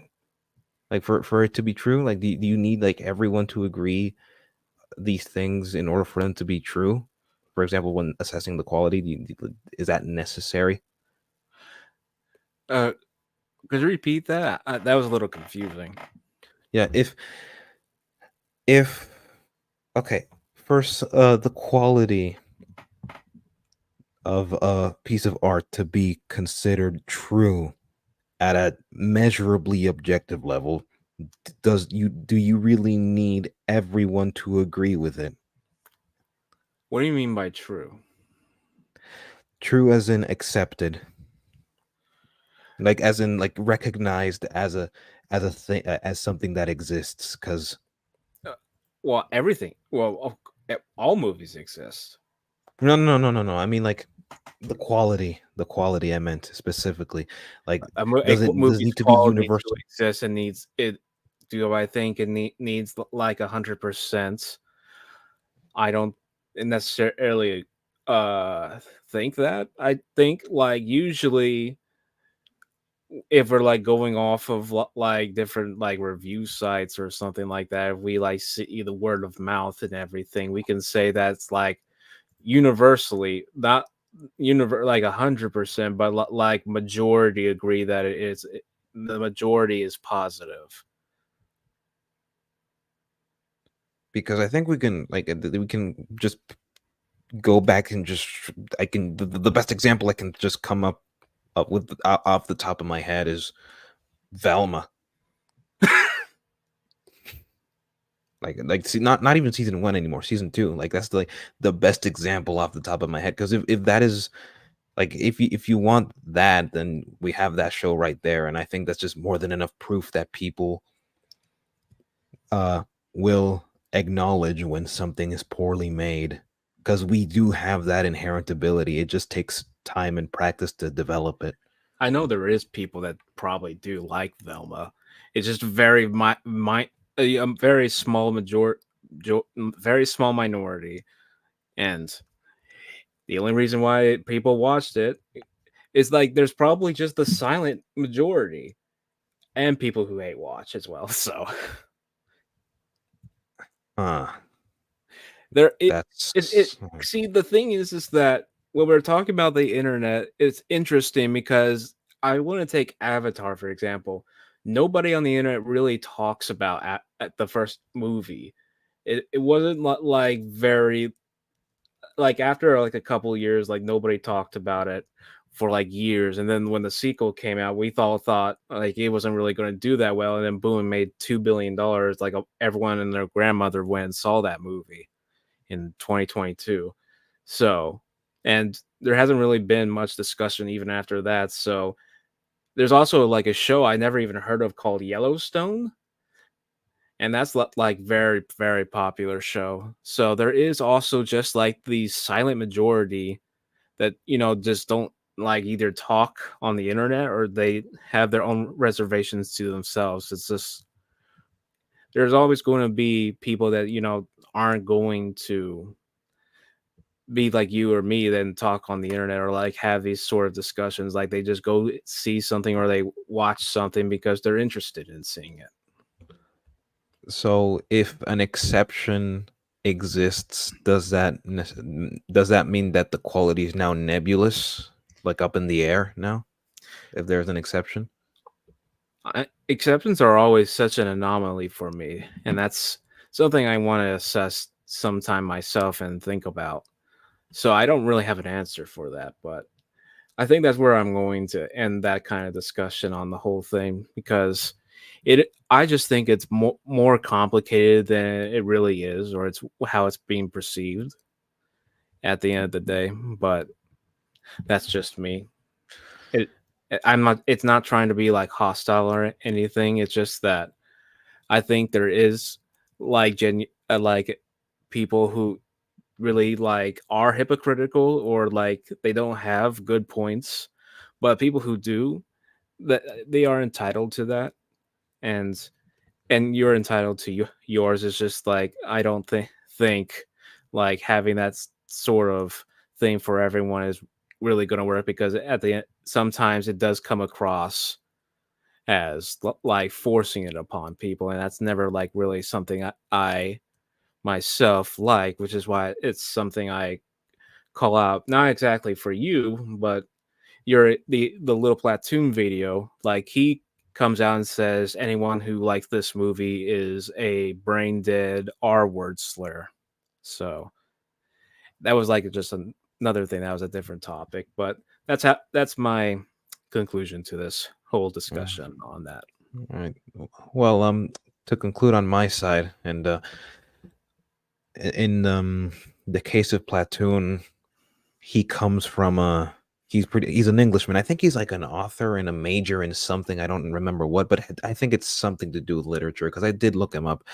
And his standards, let's just say, like by virtue of being British, of course, his literary standards are going to be pretty high. So he probably expects high quality and high not necessarily like something Shakespeare, like he said, like he prefaces at the very beginning of the video. um but he's at least expecting like good quality storytelling, and we all know that movies are capable of this, and he was expressing his frustration that it isn't, and that people were excusing it. So that's like the most benefit of the doubt assumption that we can make for on his behalf. I don't necessarily agree, although I can understand why he would think that, um, because he comes from a place where, and it comes from a background where he consumes high quality media, so he is accustomed to that, and he because of that he was able to differentiate between something well written and something that was badly written. Um, but yeah, to end it all here, I think establishing a proper uh, standard and agreeing with what the standard is and should be in conversations at the very least, or when somebody's making a criticism, would make things 10 times a lot more useful and more practical and more productive for everyone, and that is looking at criticisms like this. And I feel like I'm repeating myself. I think that's it. I think I'm repeating myself now. So in that case, do you think you guys have any other kind of bigger topics you want to cover, or The do you think little that, like, platoon video. I don't know.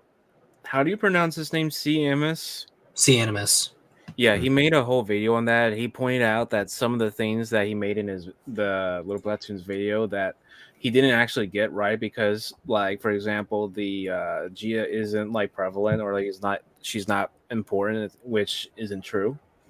And what's really interesting is that one of my critical things when I talked about it is that his video goes off on a tangent about the whole Black Lives Matter thing, like how he then says like apparently like racism and slavery aren't true or something, and he was comparing the pyramids getting destroyed to Black Lives Matter taking down statues of slave owners, which was kind of a weird thing. I know it might be seen as a I think it was joke, directly to slave owners. I think it was just like statues of perceived injustices. 'cause Wasn't it it's like a the slave joke? owners, Confederates. Yeah, but that was kind of a weird thing because that was a thing when it went into like I can't believe like they're destroying the pyramids and everyone's dying and everything. I was like that's kind of what giant monsters do. And the other thing was Well, that I was like He's not saying that was a comparing. criticism. It was he's like paying it in a way that it's like a negative. And the other thing was like he was like talking about the Asian cast, the Iwis, and he was calling them Indians, which I'm assuming he's thinking Native Americans, which would be a double racism because Indians are something that when they discovered America, they thought they were in India, but so they called the Native Americans their Indians, and that's just been a thing for the longest time. But that's two different like ethnicities and races, so that is really weird. And he like says that a bunch of times, like it's really odd. Yeah, well, I mean that doesn't. Well, it's called Firstly, Xenodrome that brings doesn't up. really factor into his criticisms all Yeah, that is much. that is it the issue that it's edgy, or is it the fact that it's I guess it's the problem of the edge. Well, so it's intertwined with it, and I really don't like that it's like considered like, oh, this is a good critique, and like especially when some of the things like in CM's video, like he points out, aren't true, like that do actually happen in the movies, because he gets a couple things in his video that because he was talking about the first 9 minutes of the video he was doing that he got wrong. So it's not like it isn't just edge. It's just that some of the things he's saying aren't true. So then, if what he said was completely true, would the edge then be excusable? I don't think so, because I just think like I wouldn't. The thing is that I don't like the ideas like wouldn't use someone who's like at best using edgy humor for the sake of it. But then Especially wouldn't that be technically a breach of the principle that you're espousing? Because if everyone has different standards, then therefore edgy humor would also have a place there as well. that's if that's if we're saying at best it's edgy humor. Mm-hmm. Yeah. Not to interrupt, but that's I gotta a whole go. different discussion. So Yeah. yeah, I think that's where we I think that was the discussion was probably going to end there. I think that's pretty much it. I mean, what's it called? If you guys don't really have too much to say to each other, then I was gonna open it up, probably give everyone a few minutes just to talk, and you guys don't have to stay, obviously. So, All right. Yeah. I gotta go. So, yeah. Just a final thing. I will watch C Animus's video on Little Platoon to see what it's about, because I mean, making the argument that I don't think this is what he's saying, but I've seen arguments like this that uh, Platoon was making edgy jokes and people were dismissing them because dismissing his whole argument because he made edgy jokes, and that is just very bad faith and not useful at all. But yeah, no, I'm gonna watch that video and I'm gonna bounce. It is So, 10 p.m. So did you have any thoughts about this whole conversation, or have we learned anything or about each other, mm, I suppose, or if I don't know if we have still any beef, I guess. um, I'm gonna finish looking through the the things you said about Godzilla versus Biollante and write down write them down and then write down my responses to that after properly watching the movie or maybe during, and maybe I'll make like a short video on it soon. I don't know, and not like as a response directly, but maybe just like an overall, a short analysis on Godzilla versus Biollante, at least like a plot analysis, and yeah. Other than that, I felt like this conversation. I'm gonna be completely honest and I'm gonna be blunt. It felt like we were going. It felt like I was going in circles. I felt like I was being very, very redundant. But yeah, no. At least we got to understand where we came from, and I think that's the most important part here, where we understand where we stand with our standards, what our standards are. I just hope, like, for the future, we understand what standard we are using before making a claim or an argument or a counter argument beforehand. Like, we understand which standard we're using. Mm-hmm. I think like overall, like it makes kind of sense as we be running in circles a little bit since obviously you guys have pretty opposed views on things. So it facilitates a little bit of that kind of like rabbit hole circling. But yeah, Rick, anything you're saying? Well, I just hope we don't got any like negativity or beef after this. But yeah, I just wanted to explain myself. I was trying to like hopefully you would be able to understand where I was coming from.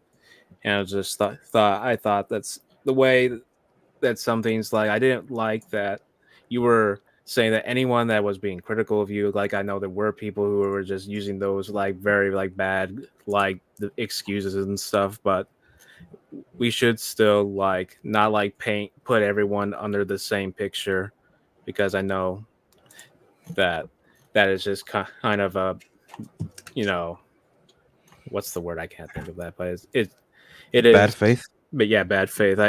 Which is something I also want to call out in some other like Godzilla community stuff, because that has been a thing in some areas as well, which I'll probably do in the future. But that's a whole different topic for a whole different part of the community. But Mm. Yeah, in my case in particular, if I notice a pattern, because a lot of it has to do with pattern recognition. So it's sometimes I don't like to do it, but if it becomes a problem and I notice that it's becoming a pattern, then I would rather just not engage, because sometimes categorization is needed. yeah, but at the same time, that just feels like I don't. That just feels like a negative way to like go about things, even if it does come to like that sort of negative stereotype when it comes to the fandom. I just don't think like it feels more like a way of trying to excuse anyone who might genuinely have something to say, and like just to write it off. Like that's how I feel, because the way that Little Platoon was going about it, he was making it seem like anyone who like disagreed with him, especially when he said that anyone who goes and takes their kids to see this, or if they watch it, you're like ruining like films for people. Like that's very like based on emotional like anger, and like that's just very childish. And I mean, if that he has like evidence to support that theory, like that, then I'm not saying he has it, but if he has it, then but he I doesn't don't I really don't. do that. But he doesn't really, because he doesn't really have those citations. Like, sure, there are people in that, but like just to write the entire a whole like fandom or like anyone that likes this, even outside the fandom, is like dumb, or like calling them the R slur in the comments or anything. It's just it is like a very like you're not like helping anyone. Like you're not going to get anyone to be on your side by saying that, and you're not like contribute anything to make anything better by doing that. And that's kind of what I'm saying, because I don't like the way that behavior is happening. I just felt like that was something that was also happening whenever there was criticism, and when you responded back to it. That's kind of just a problem I had. But I don't know what you would say to that, but that's all I have to say about this entire thing. That's all I have to say. Yeah, I might talk about his video in a stream on Sunday just to clarify my thoughts, because right now I can't really go into a lot of detail. I gotta go. So, with that, thank you for having me, Zim. Thank you for the discussion, Rick, and I will see you all next time. It is 10 p.m. here, 10:20. I have to go. Thank you Same for bat having me, channel, Zim. same bat place. Of course, Hmm. thank you, Black, for coming on, and thank you, Rick, for coming on as well. Yep. Awesome. Uh, All right. Bye bye. Peace.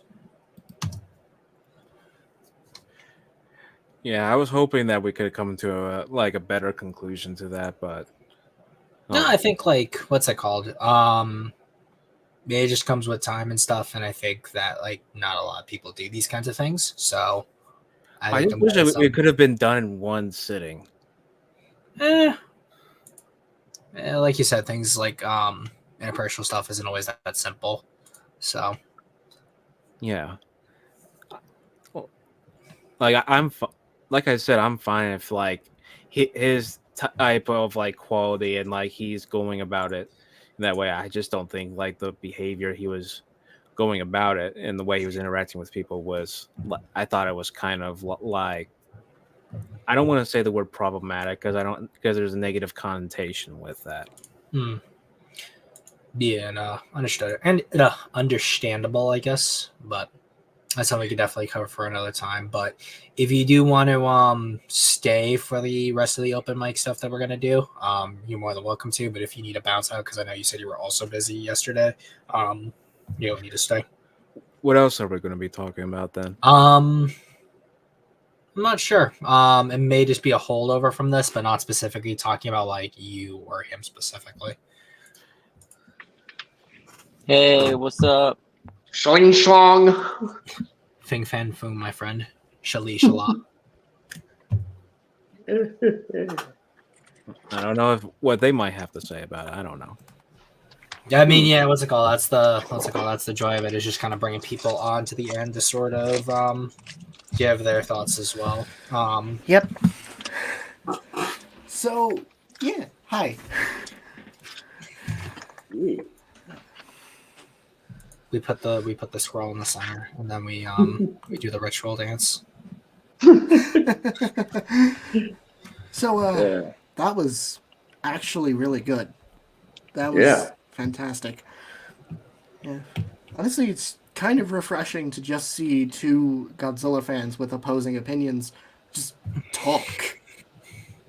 Like, just talk it out. Even if you guys didn't go anywhere, you still had a freaking conversation. Yeah. I mean, how many times can you actually name that happening? I want to have like healthy discussion. That's kind of like my whole thing. I just hate it when -1 came out and a lot of people like started watching that, and then it started sprouting all this negative discussion, especially in the fandom, and it just became like wild. Like you couldn't like say anything constructive or anything positive without some opposing person like saying something about that. Yeah, I will say the fact that. I'm sorry. No, you Okay.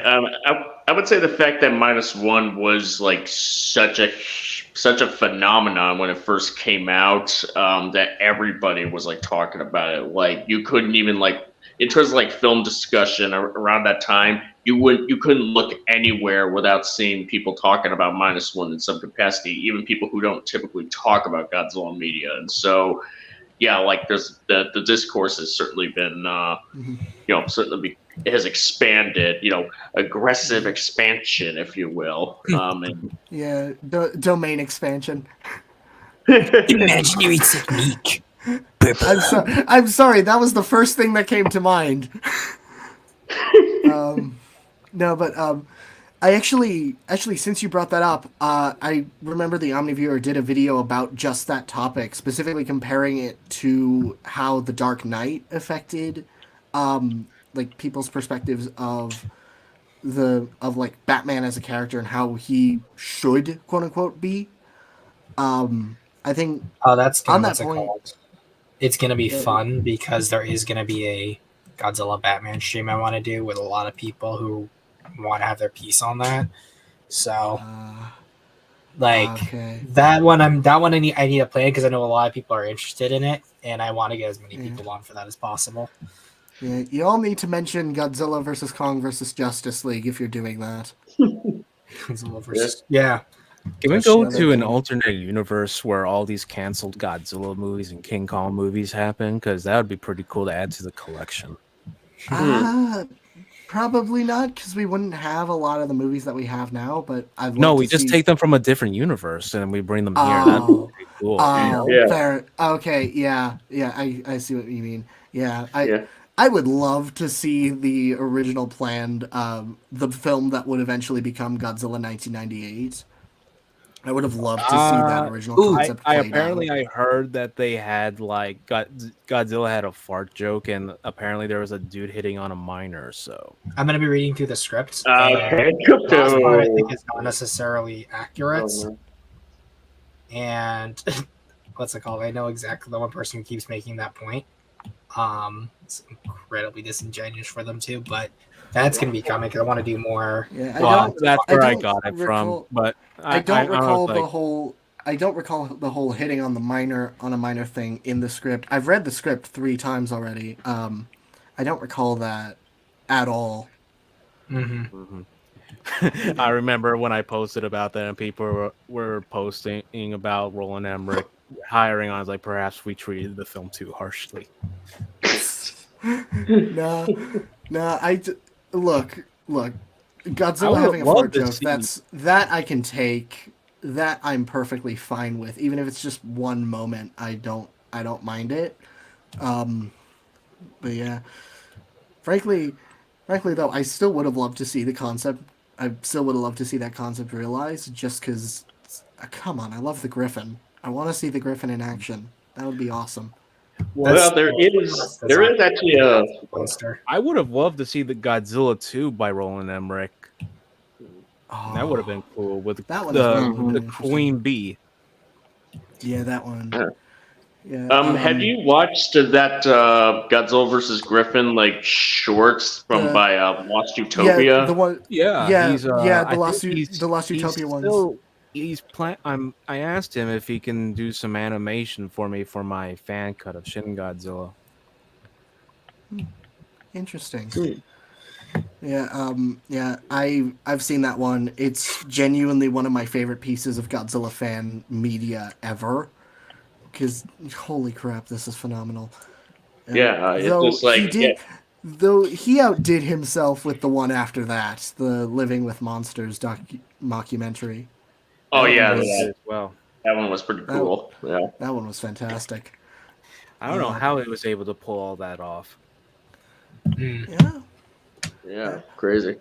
It's a pretty cool idea, I gotta say. Like that could be like a really neat way to bring in something like Gorgo into like a shared universe of sorts with Godzilla and Manda. Yeah, because Gorgo is public domain. I remember It is? Comic Gorgo is, yeah. Yeah, Comic Gorgo is. You could probably do something with that.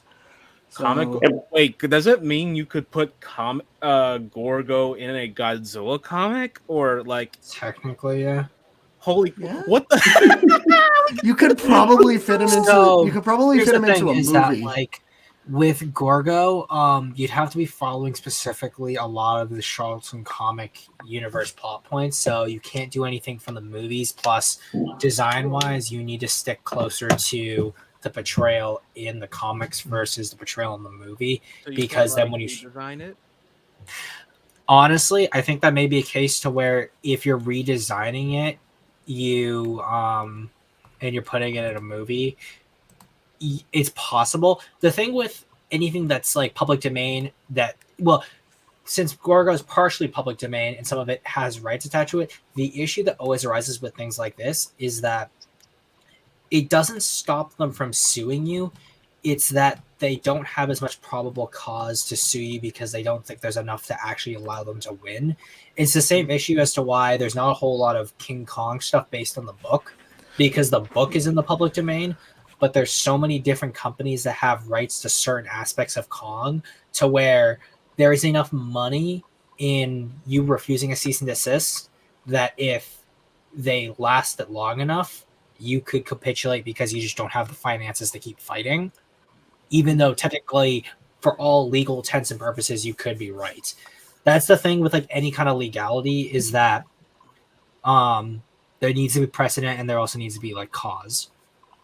So does that? Well, I know the original movie should be in public domain in 4 years, right? Gorgo, no. No, it's King Kong.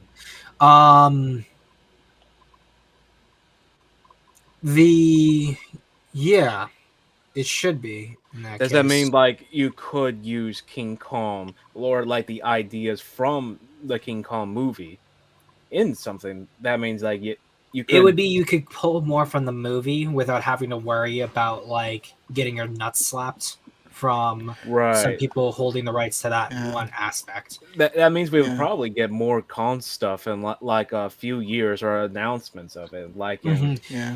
Watch The it. other Watch issue as we too get. is that like Oh yeah, we got King Kong, blood and bananas. Oh my god! I was thinking just the about to same say thing. but like I was just about to say that. where So concerns maybe King Kong going in the public domain may not be such a good thing if that's the case. If that Well, makes it sense. is partially public domain. Well, for one, you can't use the name King Kong in the title, but you can call him King Kong in the thing itself. You just can't. It's from what I recall from recently, like Universal owns the rights to have the name King Kong. You can have King Kong, the name in the books, or like a movie track, like in Kong Skull Island. There's a track called King Kong, and other various things. And like you can say his name King Kong in like the interviews or behind the scenes, like featurettes in Godzilla vs Kong, where they keep calling him King Kong or Kong Skull Island. So. Or how well, Denzel what's it called? Washington says Because King Kong that's ain't like got just one of those swagger. cases where there is enough cause to be like in this one case Exhibit A outside of the theatrical events of the movie, person A said this at point so and so, King Kong instead of Kong. Because of them using the term King Kong instead of Kong, there is now legal ambiguity as to whether or not the rights we hold to character King Kong are in contention. That's essentially the logic tree that you'd have to go out down as a lawyer fighting for King Kong's rights. And because again, stuff like that just takes a lot of time and a lot of money. That's why doing stuff with Kong is just always risky because, like I just said, you can technically be right. It's just annoyingly so that you're right. Yeah, it sucks because it's funny because the MonsterVerse. I think most people can agree that the MonsterVerse was when the character finally was able to branch out from the original films, like Shadow. In a way, like it was able to do its own thing. I know, like there are a couple of movies that did some things, but they weren't really that successful, and they're like the animated shows and stuff. Yeah. Yeah, that most people wouldn't even know about. Mm-hmm. Aside from like the hardcore fans. Yeah. But yeah, I wish we had more King Kong movies. Like we could do do so many things. Like the character could have been as versatile as Godzilla. We could like have him do various different things because Godzilla gained so many abilities, so many weird stuff, so many like genres and stuff. We can do that with you. You can do that with anything. It just depends on the execution. Like nobody thought the Lego movie was going to be good, and it succeeded. So And people it's thought it was for genuinely corporate. one of the best pieces of animated media in existence. It Probably. I really think just it's funny that they were like, "Oh, a Lego movie can't really work," when like for years before that, people have been doing like Lego stuff on like YouTube and other places that have been like really well received. Just not like maybe not necessarily from like a completely like critical lens, but more of a like the fact that someone was able to do this with Legos is impressive. Yeah. The fact, like, a lot of people genuinely thought that movie was stop motion, like pure stop motion, but the fact that they were able to get an animation style so close to proper Lego stop motion that it is unfreaking canny, that's probably one of the biggest pieces as to why, no pun intended, as to why it's beloved. It's as beloved as it is. You know what's crazy is that one 14-year-old that did the trailers and Lego for Spider-Verse, and then they got his thing in the freaking movie. Genuinely reading that for the first time was just holy and I would subscribe to him before that, so like that made me do a double take. Yeah. Like, Jesus, he did phenomenally. Yeah, you could say the Lego movie was well constructed. Get out. That's what you get. I just pulled a Braden. Sorry, folks. Well, at least what's it called? I'm not gonna abuse you for it like I would. That comes later. Wow, what's it called? Now I can tell Brayden that I have a new favorite. Now I can fully dump him. His usefulness is completely gone at this point.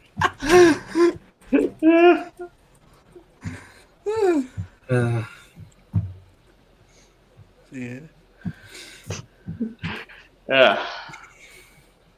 Man. You know, someone else said they wanted to come on real quick. Oh yeah. It was. Oh yeah. It was GSTE. GSTE. Yeah. Yeah. Yeah, you should be able to just join the link via what I put in the chat. So it's my fellow Heisei Godzilla enjoyer. Yeah. And he did a full video critiquing the Heisei Gamera trilogy, which there are some bold good move. points. Oh, there he is. He joined. Shalom, Yeah. shalom, good sir. Hello. Hello. You live. Welcome. Is my microphone working? Yep. Yeah, we can hear you just fine. Okay. At least I can. So. But welcome to the after portions of the streams where we essentially just screw around and we bully sea monsters for no reason other than yeah. Wait, what did he do? Wait, what happened? we just bully sea monsters because Yeah, I made a joke and Zim kicked me for a moment, but probably back in. that's what we do here.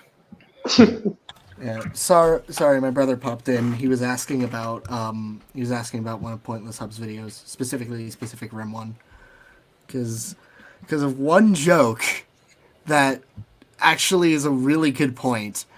Mm-hmm. You know, Charlie Day's character having tattoos of the kaiju. He compared that to someone having tattoos of like 9/11, which that actually is a really fair point.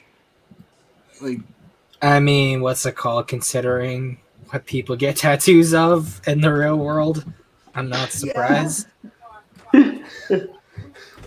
Yeah, fair. Yeah. It's like how many people out there would you say have like tattoos of like a swastika on them? Yeah, exactly. Yeah, or like though the delivery like of that also the like delivery of that moment was just it was way too good. the other thing is like in the opening thing is like we were just easily killing the kaiju once we got the Jaegers.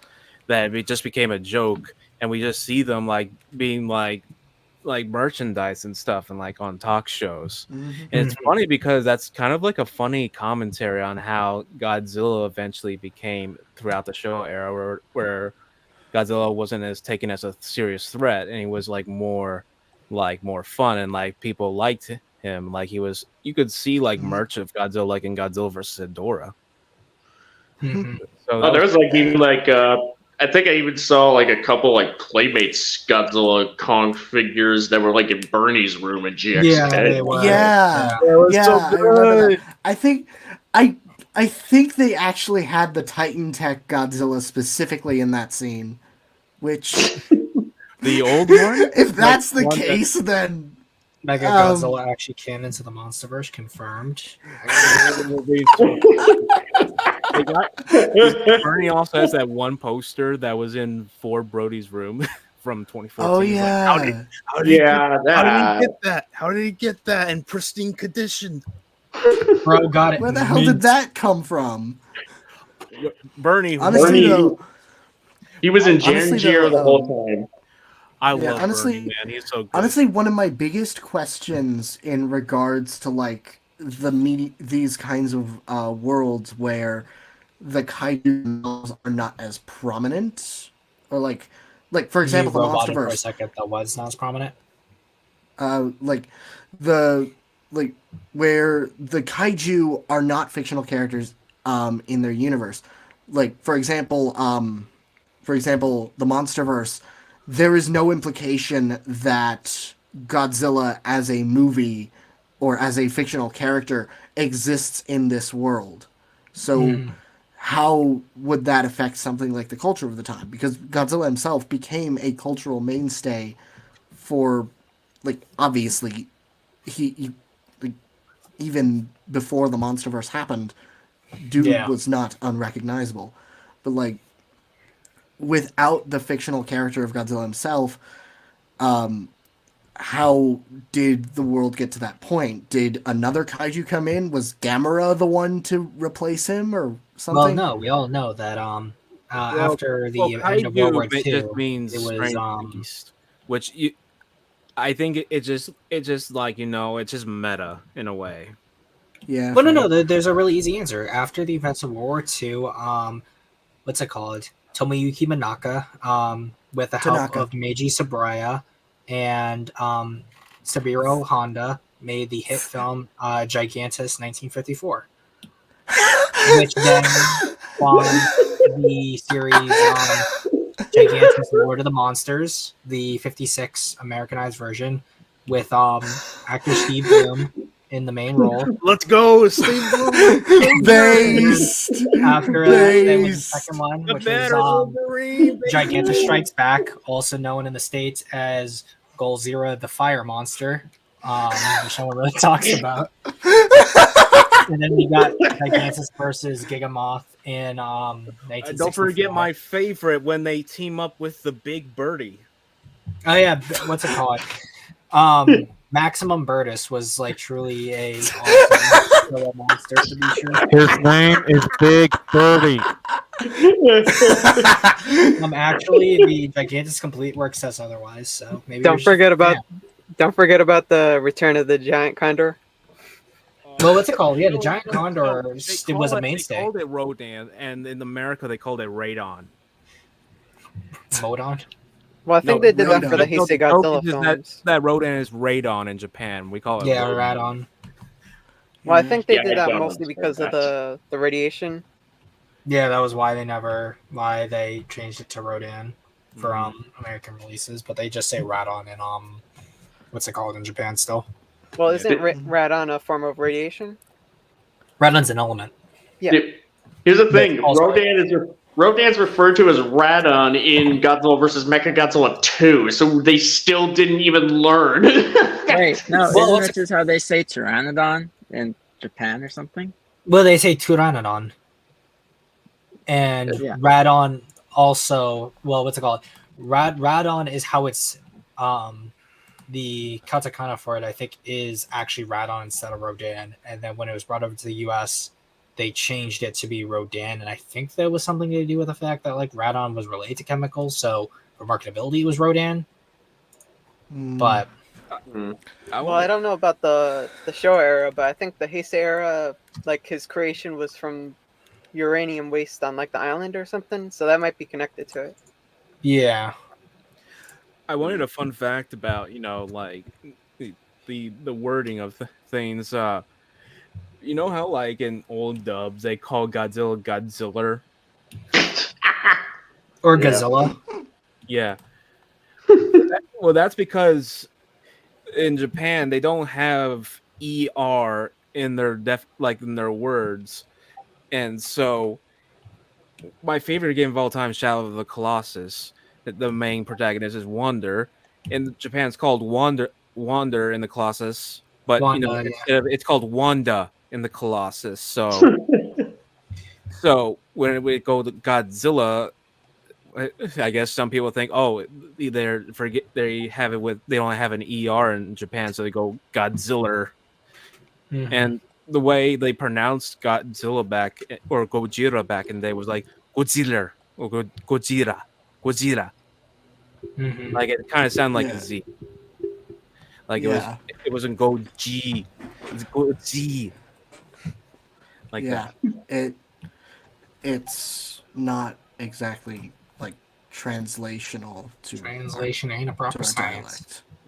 dialect. I would say like Yeah, another no. one is like the way they pronounce Ghidorah throughout like the franchise is like completely different Ghidorah. from film to film. Ghidorah. Yeah. Yeah. Yeah, or sometimes it's I always say or- Gid as in get good, and door as in a door. Wait, no, it's Gid Dora the Explorer. It's Gid Dora. Ghidorah. Ghidorah the Explorer. Yeah. Did you Another really say example gonorrhea? is.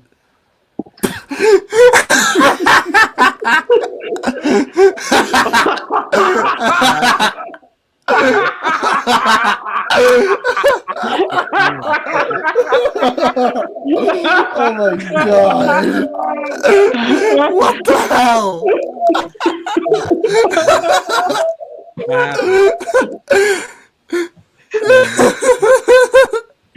Vic got punished like I did.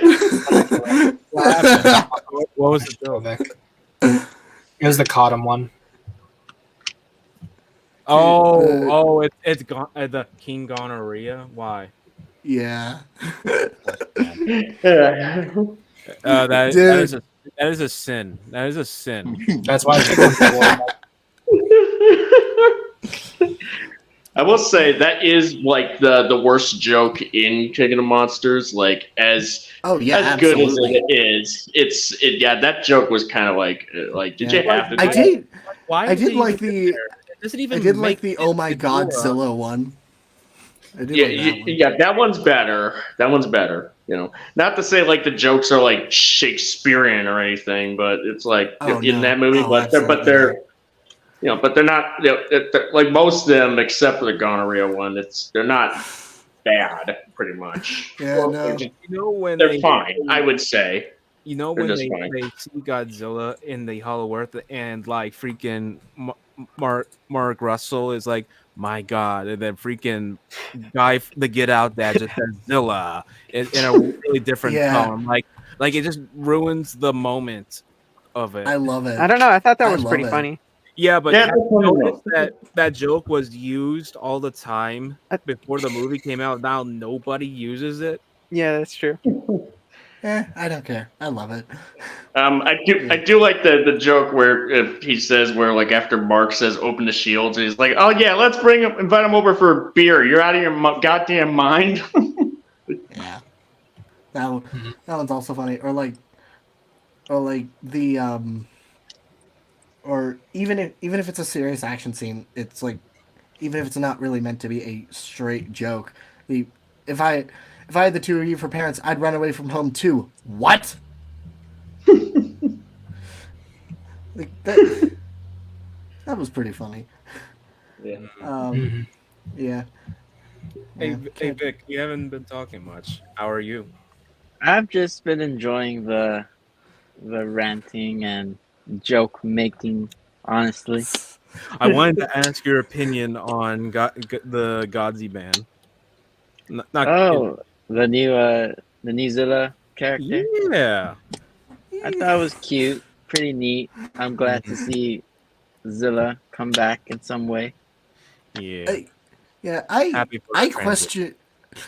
question the thought process behind that. It's not that I dislike female Zilla. It's just what the hell? Like this. Dude, have you not seen the Gigan stuff? Oh, I've seen the Gigan fans stuff. must It is be- bad. They It put is. tits on Gigan and put giant rambunctious I know. tits. I know. Look. I'm not opposed to kaiju with feminine proportions. I like. No, some of my favorite kaiju designs are. So what you're Nemesis and saying Mothra. is you're a gooner. Shut. No, let me finish my Batman. point. You must understand. Let me- Batman. Let me finish my fucking point. But like kaiju designs like Nemesis or Mothra, hell, I'm designing a kaiju, like the main kaiju of a Greek mythology kaiju story I'm working on is a feminine designed kaiju. Thing is, this is a bit much. Like, this is way too much. Dude, the female Zilla is nothing compared to the Gigan stuff or what. I know, I was referring to the Gigan. To the Yeah. Gigan. The female Batman. Zilla. Batman, I think you're just a gooner, Batman. I saw a Or Gigan. Violante with tits. Oh I god, saw a no. Gigan body pillow. Oh one god, time. no. Yeah, I No. saw that, and it's like what is this? Like I'd seen that during like a stream that I did on like the Kiryu duology. Like it just kind of like the stream like at some point just kind of went completely off the rails, like going into different topics, and one of them was about Violante with cha-chas. Oh no. Yeah. I've seen way too many art You guys pieces of realize that. that this is an underage girl, actually, right? Yeah, Yeah, that's why I have a problem with it. It's like I got nothing to say about that. I just Speaking of which, you guys also hate Cougar McDowell, right? Yes. Do not speak his name. Never speak his name in any conversation, in any context, ever. So wait, someone inform me. Maybe I'm just a boomer, but who is this person? I think it's a good thing that you don't know. He's a guy that voices over stuff, and he did a lot of stuff back in King of the Monsters Day with the Godzilla comics. He then branched out to FNAF stuff, and he's going on to like a bunch of other, FNAF ripoff stuff. But a lot of his thumbnails and the content he does is very adult, like almost borderline on pornography at times. Yeah. So what? So Rick, Blood- Batman, you're just saying that he's a gooner, Batman. Yeah. Joker. This is and this is Yeah, more like pedophilia. Blotswave did a whole video about the guy. It's just Jesus. Jesus. Man, Christ, what Blotswave the is hell, a man? goat. Blotswave is just a goat. They're gooners. Yeah, Blotswave's Gooners great. just trying to control their little worlds. I'm not a gooner. I'm trying to show the gooners how pathetic their attempts to goon things really are.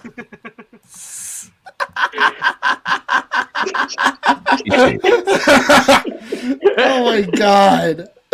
Oh my god.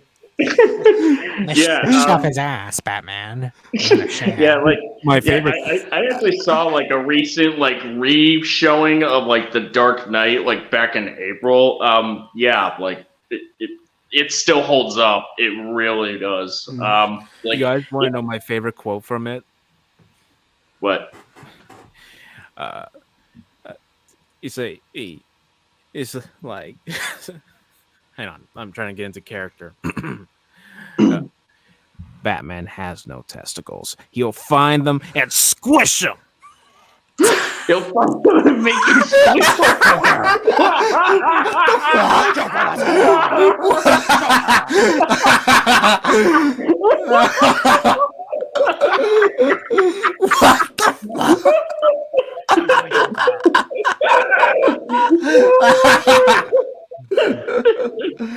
Now we know what Batman was looking for. Where's the ball? You never give it to an ordinary citizen. Oh my god. Why don't you give me a call when you guys are less heated? Here's my gamer tag. My father was a gooner Gamer. and a fiend, and one night he goes out crazier than usual. Mommy gets the keyboard away from him. He doesn't like that. Not one bit. Let's put you on Reddit. Oh no! Okay. Joker, not Reddit. It's full of normies. Joker. Where's the Thanos? It's called Karen's going into a store. Where's the manager? You never give it to an ordinary citizen.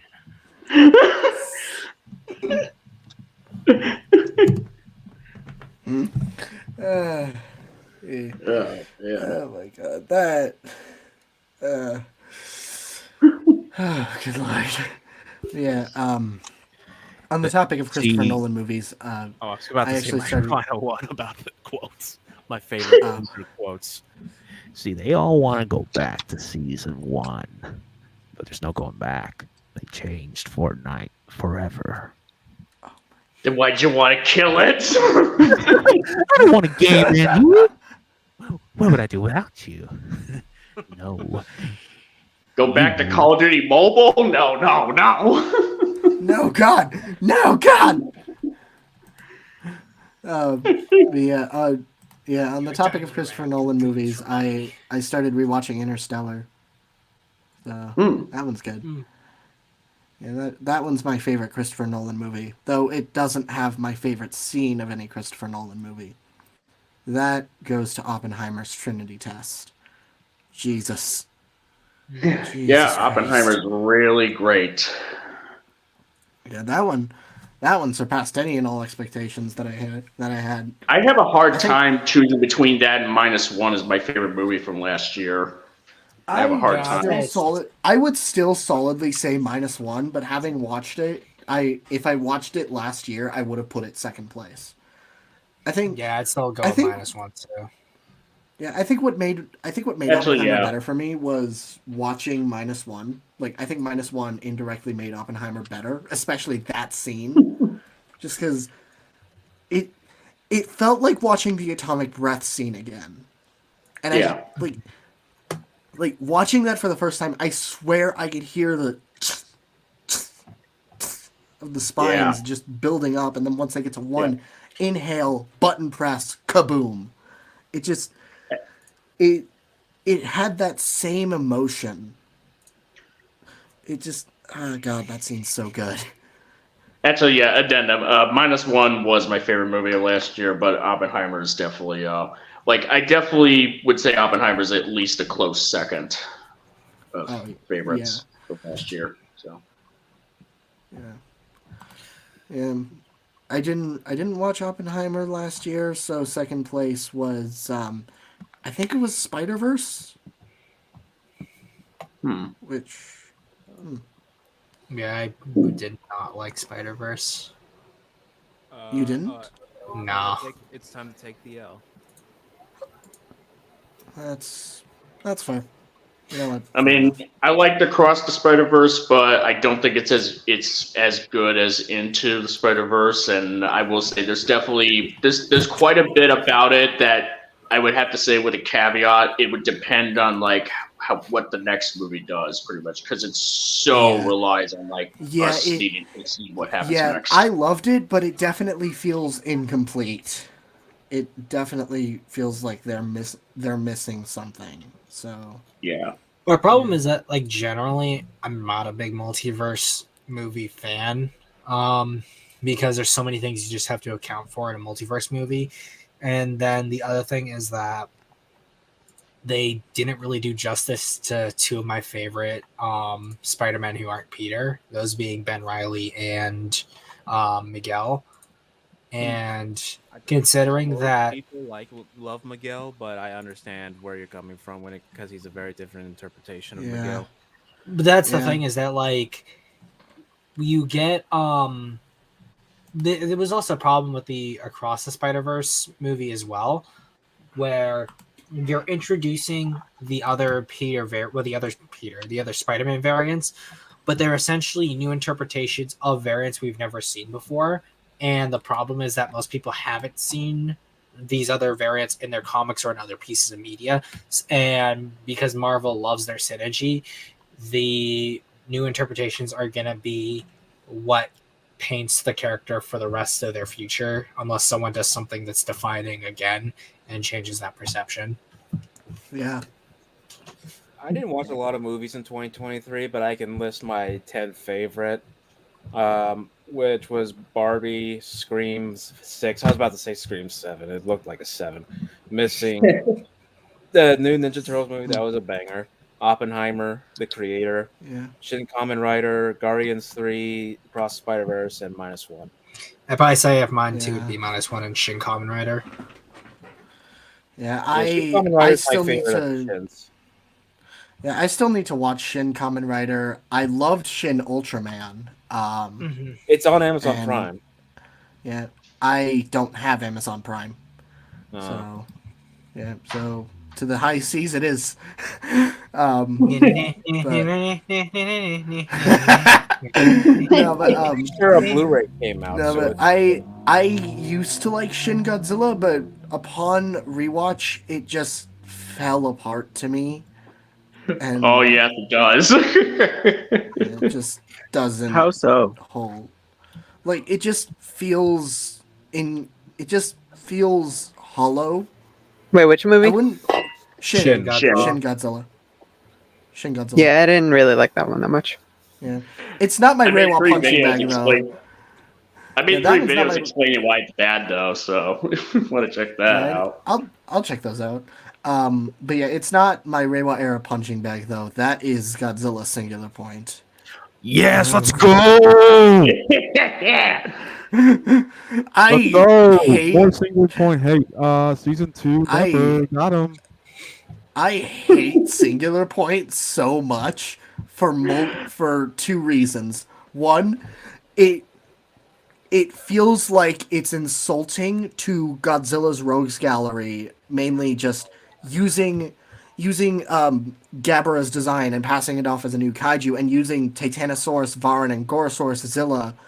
I refuse to believe that's Gorosaurus, but I'm just including him anyway. any of the- Gorosaurus is not any teal. of the organisms that but- with just Megalon or Hedorah or Gigan Yeah. parts to it, like, and just Yeah. put its little dorsal Yeah, plates. Like, that- the Varan, the amphibia, you can see literally everything that's Varan that about head, him. And in the the middle, head alone, like the In the head middle. alone, the head alone is Varan. Like that's just Varan.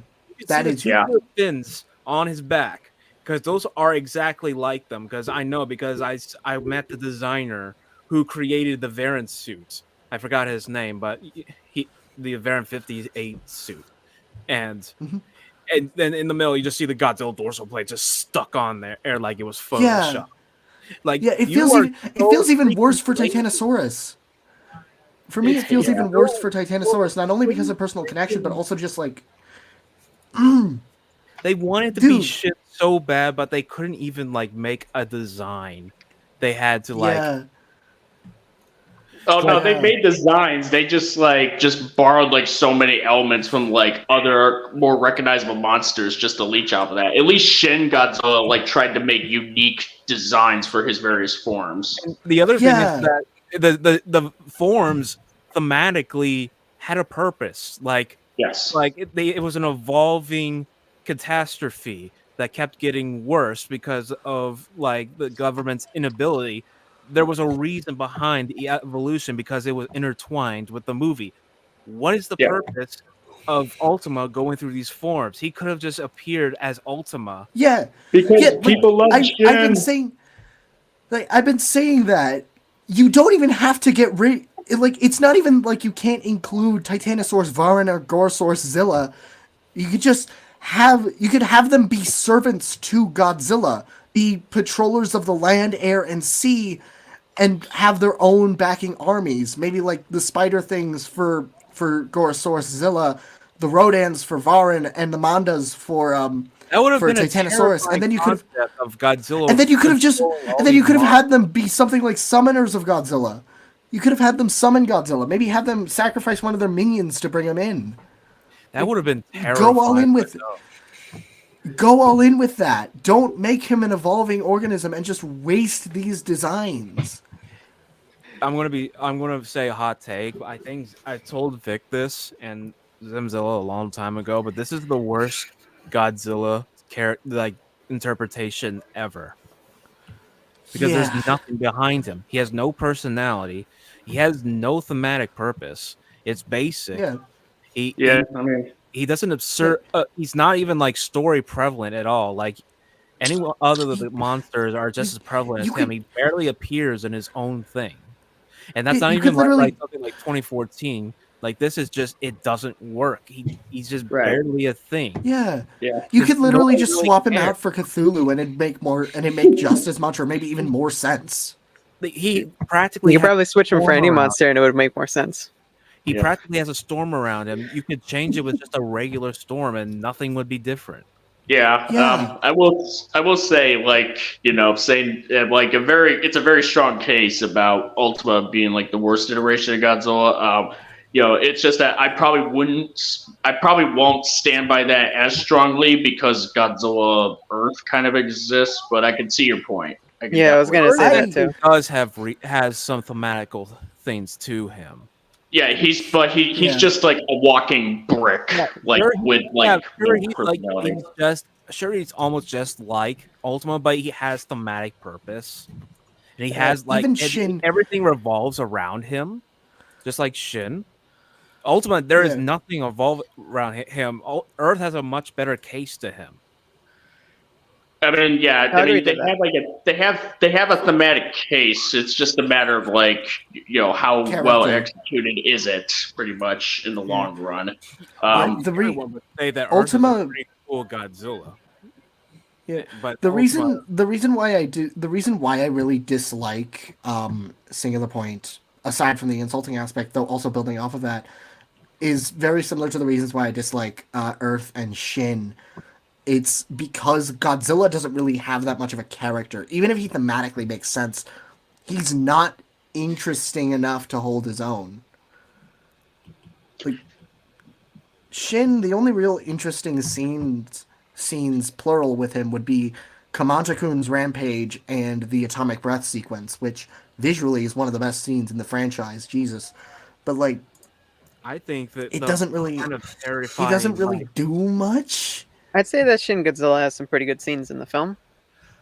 The army fight is the best. Choreographed. Okay, that too. That one's also good. When 4-4 comes on screen, to the end of the atomic breath scene is like some of the best Godzilla stuff ever. I think the way they filmed it was pretty good in the Shin Godzilla compared to the other, the copies of Shin Godzilla with Godzilla Earth and the Singular Point. The thing is that they just kept wanting to be Shin Godzilla, and you see a pattern. He's emotionless, and guess what he does? You know how many people complain about how the Heisei films, all they do is beam spam? That's the point I was going to bring up. All they do is they beam spam. They, for some reason, have a limited amount of power for some reason, so they shoot a beam at something, have stock roar, and then go to sleep.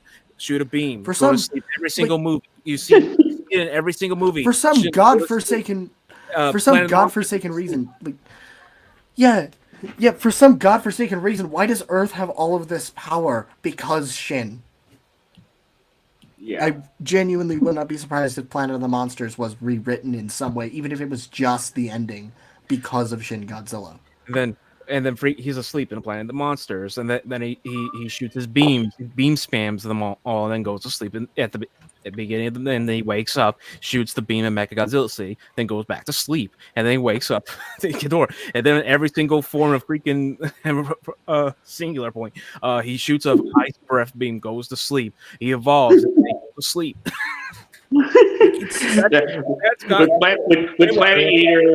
Planet Eater, like he wakes up, tries to shoot a beam. They try to like spice it up, things up just a slight bit with like Ghidorah just like grabbing him, but then he just like shoots his beam. Even then, by the end of their little fight, if you can even call it that, he just shoots his beam at Ghidorah a couple times and he's over. Then he goes back to sleep. Then he wakes up again, shoots Horror down with his beam. Then I guess you could say he goes back to sleep. You could just assume that way because that's where the movie ends. Yeah. Yeah. I feel like they were trying to not make a Godzilla movie and more focusing on other stuff that I feel like is less important. I think it works for Shin Godzilla because, like, I think the story around it and like thematical purpose works for it.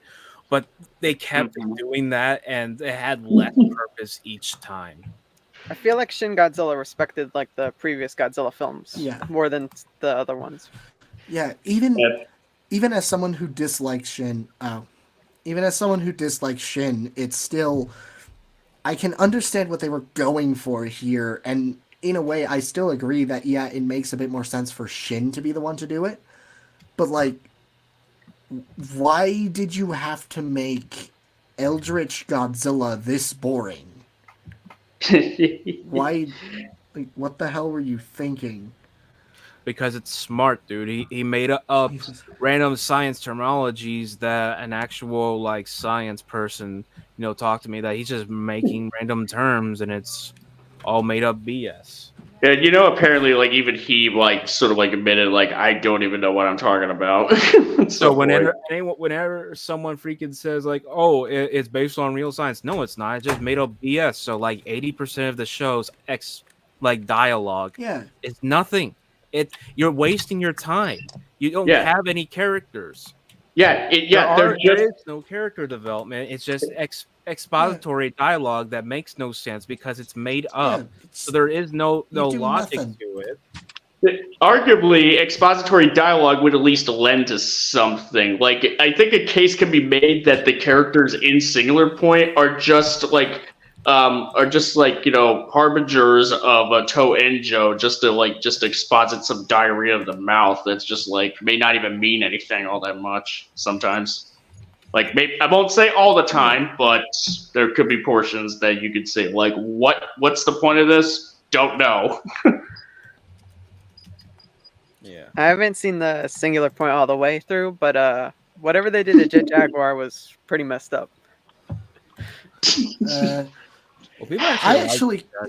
not even a Jet Jaguar fan. Yeah, I agree with you. I agree with the one who said that. I would pray. That's the one thing I'm willing to praise Singular Point for. How it handled Jet Jaguar and actually making use of him, even if it isn't really the same like interpretation that a lot of people really know him for. I would sort of appreciate what they were doing with Jet Jaguar, or at least tried to do with him for the most part, for most of it. But then by the end, it's like they just said, "Fuck it, we're just gonna have him like go large because why not?" In the original, and they try to justify like the size shift, mass shift sort of gimmick that he did, that he was infamous for in Godzilla vs. Megalon. Where in that movie, that was like, it's like you should not be using that as like a potential. Should not be calling back to that because it's like even that movie, like it did that, in the sense of like that movie was already a bit of a cartoon. And don't get me wrong, Godzilla vs. Megalon is a bit of a guilty pleasure of mine, but that is not my beloved. Yeah, but that being said, it's not a Godzilla movie that you should be, taking notes from in terms of like what you can do as far as like a payoff goes. And take a wild guess why he's like growing. It's from the oxygen destroyer, the same model and everything, but they don't call it that. They just give it a different name. Orthogonal diagonalizer. Get it? It's like OG. Just call it the fucking oxygen destroyer. Do it, guys. Or if you're not going to do that, just build a whole different thing. Hey, guys, what if we made a monster that looks like Gabra? has the abilities like Gabra. He has the lightning stuff, but we don't call him that. I will say, Salunga probably would, even if he's not, even if they technically didn't want him to be Gabra, pretty much at least intended to be that way.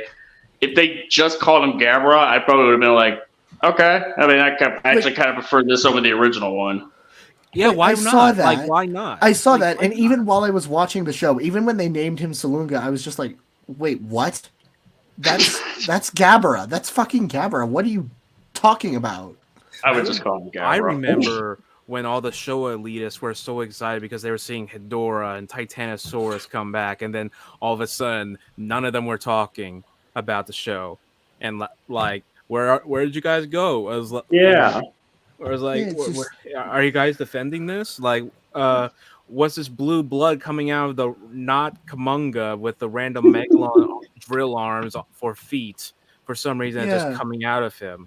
Or the Gigan sides, pretty much, with some of them. Yeah. Like they have, they're interchangeable, pretty much. I mean, it's definitely more Megalon than anything because of like the eyes and the mouth and all that. Yeah. But you see definitely- you see just the. Sorry, it definitely go still ahead. draws from Kumanga, though. The general body shape definitely still Yeah, that too. reminisces Kumanga. They draw from Megalon, Gigan, Kumanga, Kamacuras, Dogora, Hedora. It's just all kinds of. It's like one of those random, like some kid is. It's like you guys know that scene from freaking the first Toy Story with Sid just taking his figures, Yeah. matching them. That's exactly what they did in the show. Yeah. Bruh. Like, Bruh, what are you doing? I want to know. Don't mutilate the thought beloved process. kaiju for. Don't mutilate the beloved kaiju for your fucking anime. Like, Come why on. would you even like do that? Like, why would you even like make these new designs, and call them different things? Like, wouldn't it make more sense if you called them the actual names they were supposed to be to get more market value? Like, what is the thought process behind this? I'm so interested why they went this way, and Subversion. I wanted to go back to Shin False Godzilla. advertising? Yeah, it was false advertising. But I feel like No, like that's I feel actually like on point. I feel like the animated films more than Shin Godzilla are like more guilty because they're animated films and they could do a lot more than like the films like Shin Godzilla and the Suitmation. Yeah, I mean, funny the reason why the Polygon trilogy didn't live up to the promise of like Mecha Godzilla being used or a proper, combat situation between Godzilla and Ghidorah is because they were literally told by Toho, or at least like allegedly, they were told by Toho, you are not allowed to really do a whole lot with this. This is just a little thing just to have us put out there, just to kind of just to kind of fill in the space, the dead air of Godzilla content, while America is making the clearly superior projects, pretty much. Well, I mean, they made. You want to know why they also did that? Because Shin, because they wanted to have that sort of Shin effect. Yeah. But you want to know what the last movie that did kaiju fights was, and it was the most negatively received Godzilla film in Japan. Well, yeah, Final Wars, pretty much. Yep. I mean that movie definitely. bombed. Yeah, it was definitely a huge flop when it came out. That one. I remember I Granted- went on the Amazon Japan and I was like looking at all the movies for Godzilla, and Final Wars had like a 2.5, and you had like All Monsters Attack had like a 4 for like DVD stuff. Like, wow, like people really. That's a little bit like ridiculous. That's a bit. I would not put Final Wars beneath All Monsters Attack. I think that's like the most Lord. negatively received Japanese Godzilla film in Japan, I believe. But Yeah. I'm just pulling that out of nowhere. Jesus. Wow, But yeah. that's harsh. I'm thinking like- probably since we just hit 4 hours, I'm gonna end the stream, unfortunately, gentlemen. No, I just got started. I was just about to bring up Gamera Rebirth for comparison. Yeah, and also just like take I was over the going to stream mention right now. my fan code of Shin Godzilla because I didn't know if you guys have heard of it because I've been working on it for years off and on and I had to restart multiple times. Wait, what was it? I didn't hear. A fan cut of Shin Godzilla. I've been working on it for years off and on and I had to restart it multiple times. Oh, I didn't hear that. Yeah, but have you guys ever watched Alien 3? Oh, Yeah. Have you watched the assembly cut of it? No. No. Well, basically, it's like that. Like, it's taking deleted stuff or adding new things. Like, basically, I'm taking the movie's deleted scenes, adding new stuff as well into it, having like a different tone. I'm changing the sound design to be more modern. I'm cutting out some unnecessary stuff, and like it's got a different tone to it, different music, like more modern music, not like the stock music, like different roars for Godzilla, and it has like this slightly different ending and everything. Yeah, I feel like the there's stock some- music made the film didn't really match the film. I could hear it on my grandma's TV. When KOTM did it, it at least did it with like knowingly setting up that it was a loving tribute to Godzilla as a character. And KOTM didn't even recycle music from the other movies. It was Bear McCreary just doing his own take on the theme. Pretty much. Yeah, even that wasn't the case. The reason they did, I think, when around that time, they were still in production, working on it like 2 weeks before the movie came out. I think they just didn't have enough time. Like, I think Shinji Iguchi said that he wished that they could have pushed it a year further, but the release for King of the Monsters at the time was 2018, and then he was upset when they pushed King of the Monsters back because he wanted to work on the film more. Which kind of sucks. Like, we could have had an even better Godzilla movie with Shin if that was the case. But I mean, it probably wouldn't change the writing quality of the film, but yeah, I mean, like any little bit of an improvement would help at least somewhat. Well, that's what I'm trying to do with my fan cut because I thought for years, like, I think I could make this better. So I just wanted to make my own version of it. And the most prominent thing about it is that I have a Sin City style thing where the glowing parts of Godzilla or his blood is in color, but the rest of the movie's in black and white. Ooh, that's pretty cool. That's pretty cool. Yeah. I have some footage. It's from old footage, old edited stuff that's long gone now from earlier things I had to do. I lost like a bunch of like work from it recently, and this is my 6th time having to restart the process. Yeah, that's happened to me a lot of times. Dude, you guys don't understand. Like, I have to keyframe a lot of this, and there's a lot of other stuff too. I'm having other people do other parts of it, like sound design and stuff, trying to get that all down. But hopefully, I can get it done at some point. It's just, I hope, like, for people who don't like Shin Godzilla or people who do like Shin Godzilla who might watch this fan cut, I want to see their thoughts on it and everything. So I can guarantee that people who like Shin Godzilla probably won't like it. I think I'd be willing to give it a shot, more or less. I'm at least willing. Watch it. Yeah. But yeah, I mean, what's it called? I'm gonna probably try to do at least 2 or 3 more streams this week. So, like, God, you're crazy. You are a madman, Zim. You are one prolific MFer. Don't hit me. But yeah, no, definitely.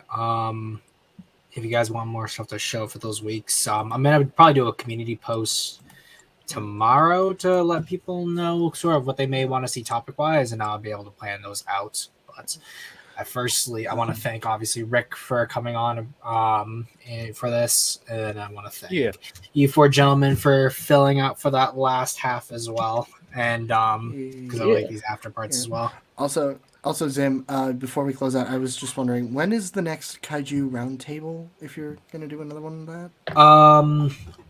Usually I do them on Mondays, so I'm going to see what happens next week and seeing how things go next week in terms of my plans. They're either going to be maybe once every month, or there may be a few every month. All right. So we'll see. I was just curious. Of course. But, yep. We're going to do, obviously, our patented shilling, as always. And we'll start from the people who've newest to join and go from there. So, obviously, on the music.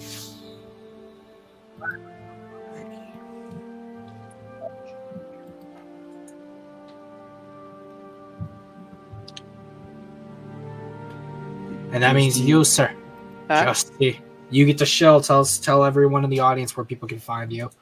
Even though I think you have more subs than me. Even. GSTE, and I'll leave a comment below, I guess, and you can find me there. Awesome, I guess awesome. You can find me on YouTube at Minecraft World 1954.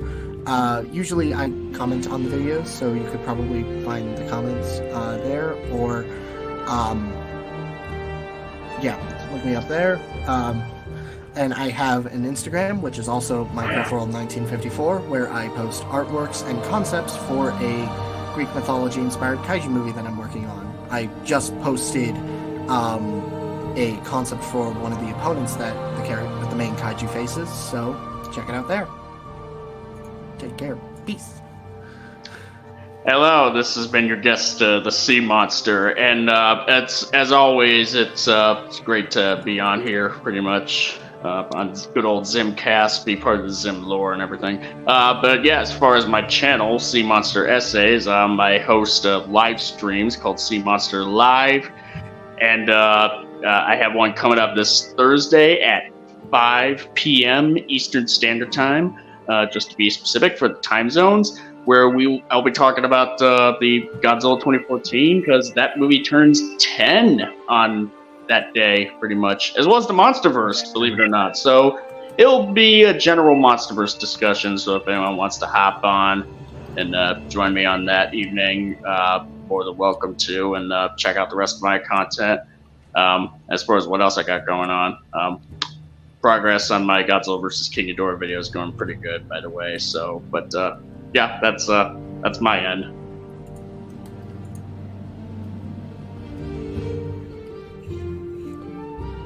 Rick. You can find me in the trees. When the trees start speaking squirrel. Squirrel. You can find me as Vic Monstrous on Twitter, where I am doing commissions, and then also a raffle going on, so join that if you'd like. You can find me on YouTube as Kaijunaut, where I go over kaiju related topics and 98 related videos. And obviously you can find me as Zimzilla almost everywhere. Just remember to do the OG underscore on Twitter and number 7775 on not Instagram, Discord. Wow. But yeah, thank you all for joining us. Stay tuned. I'll be posting more stuff in the week. Hopefully I actually have a video this week too, so it's gonna be a video and 2 streams, or a video and 3 streams, or just 3 streams. We'll see. That's what I'm trying to do. But as always, guys, thank you for joining us. And I'm Zimzilla. He's my guest, and we'll see y'all next time. Peace.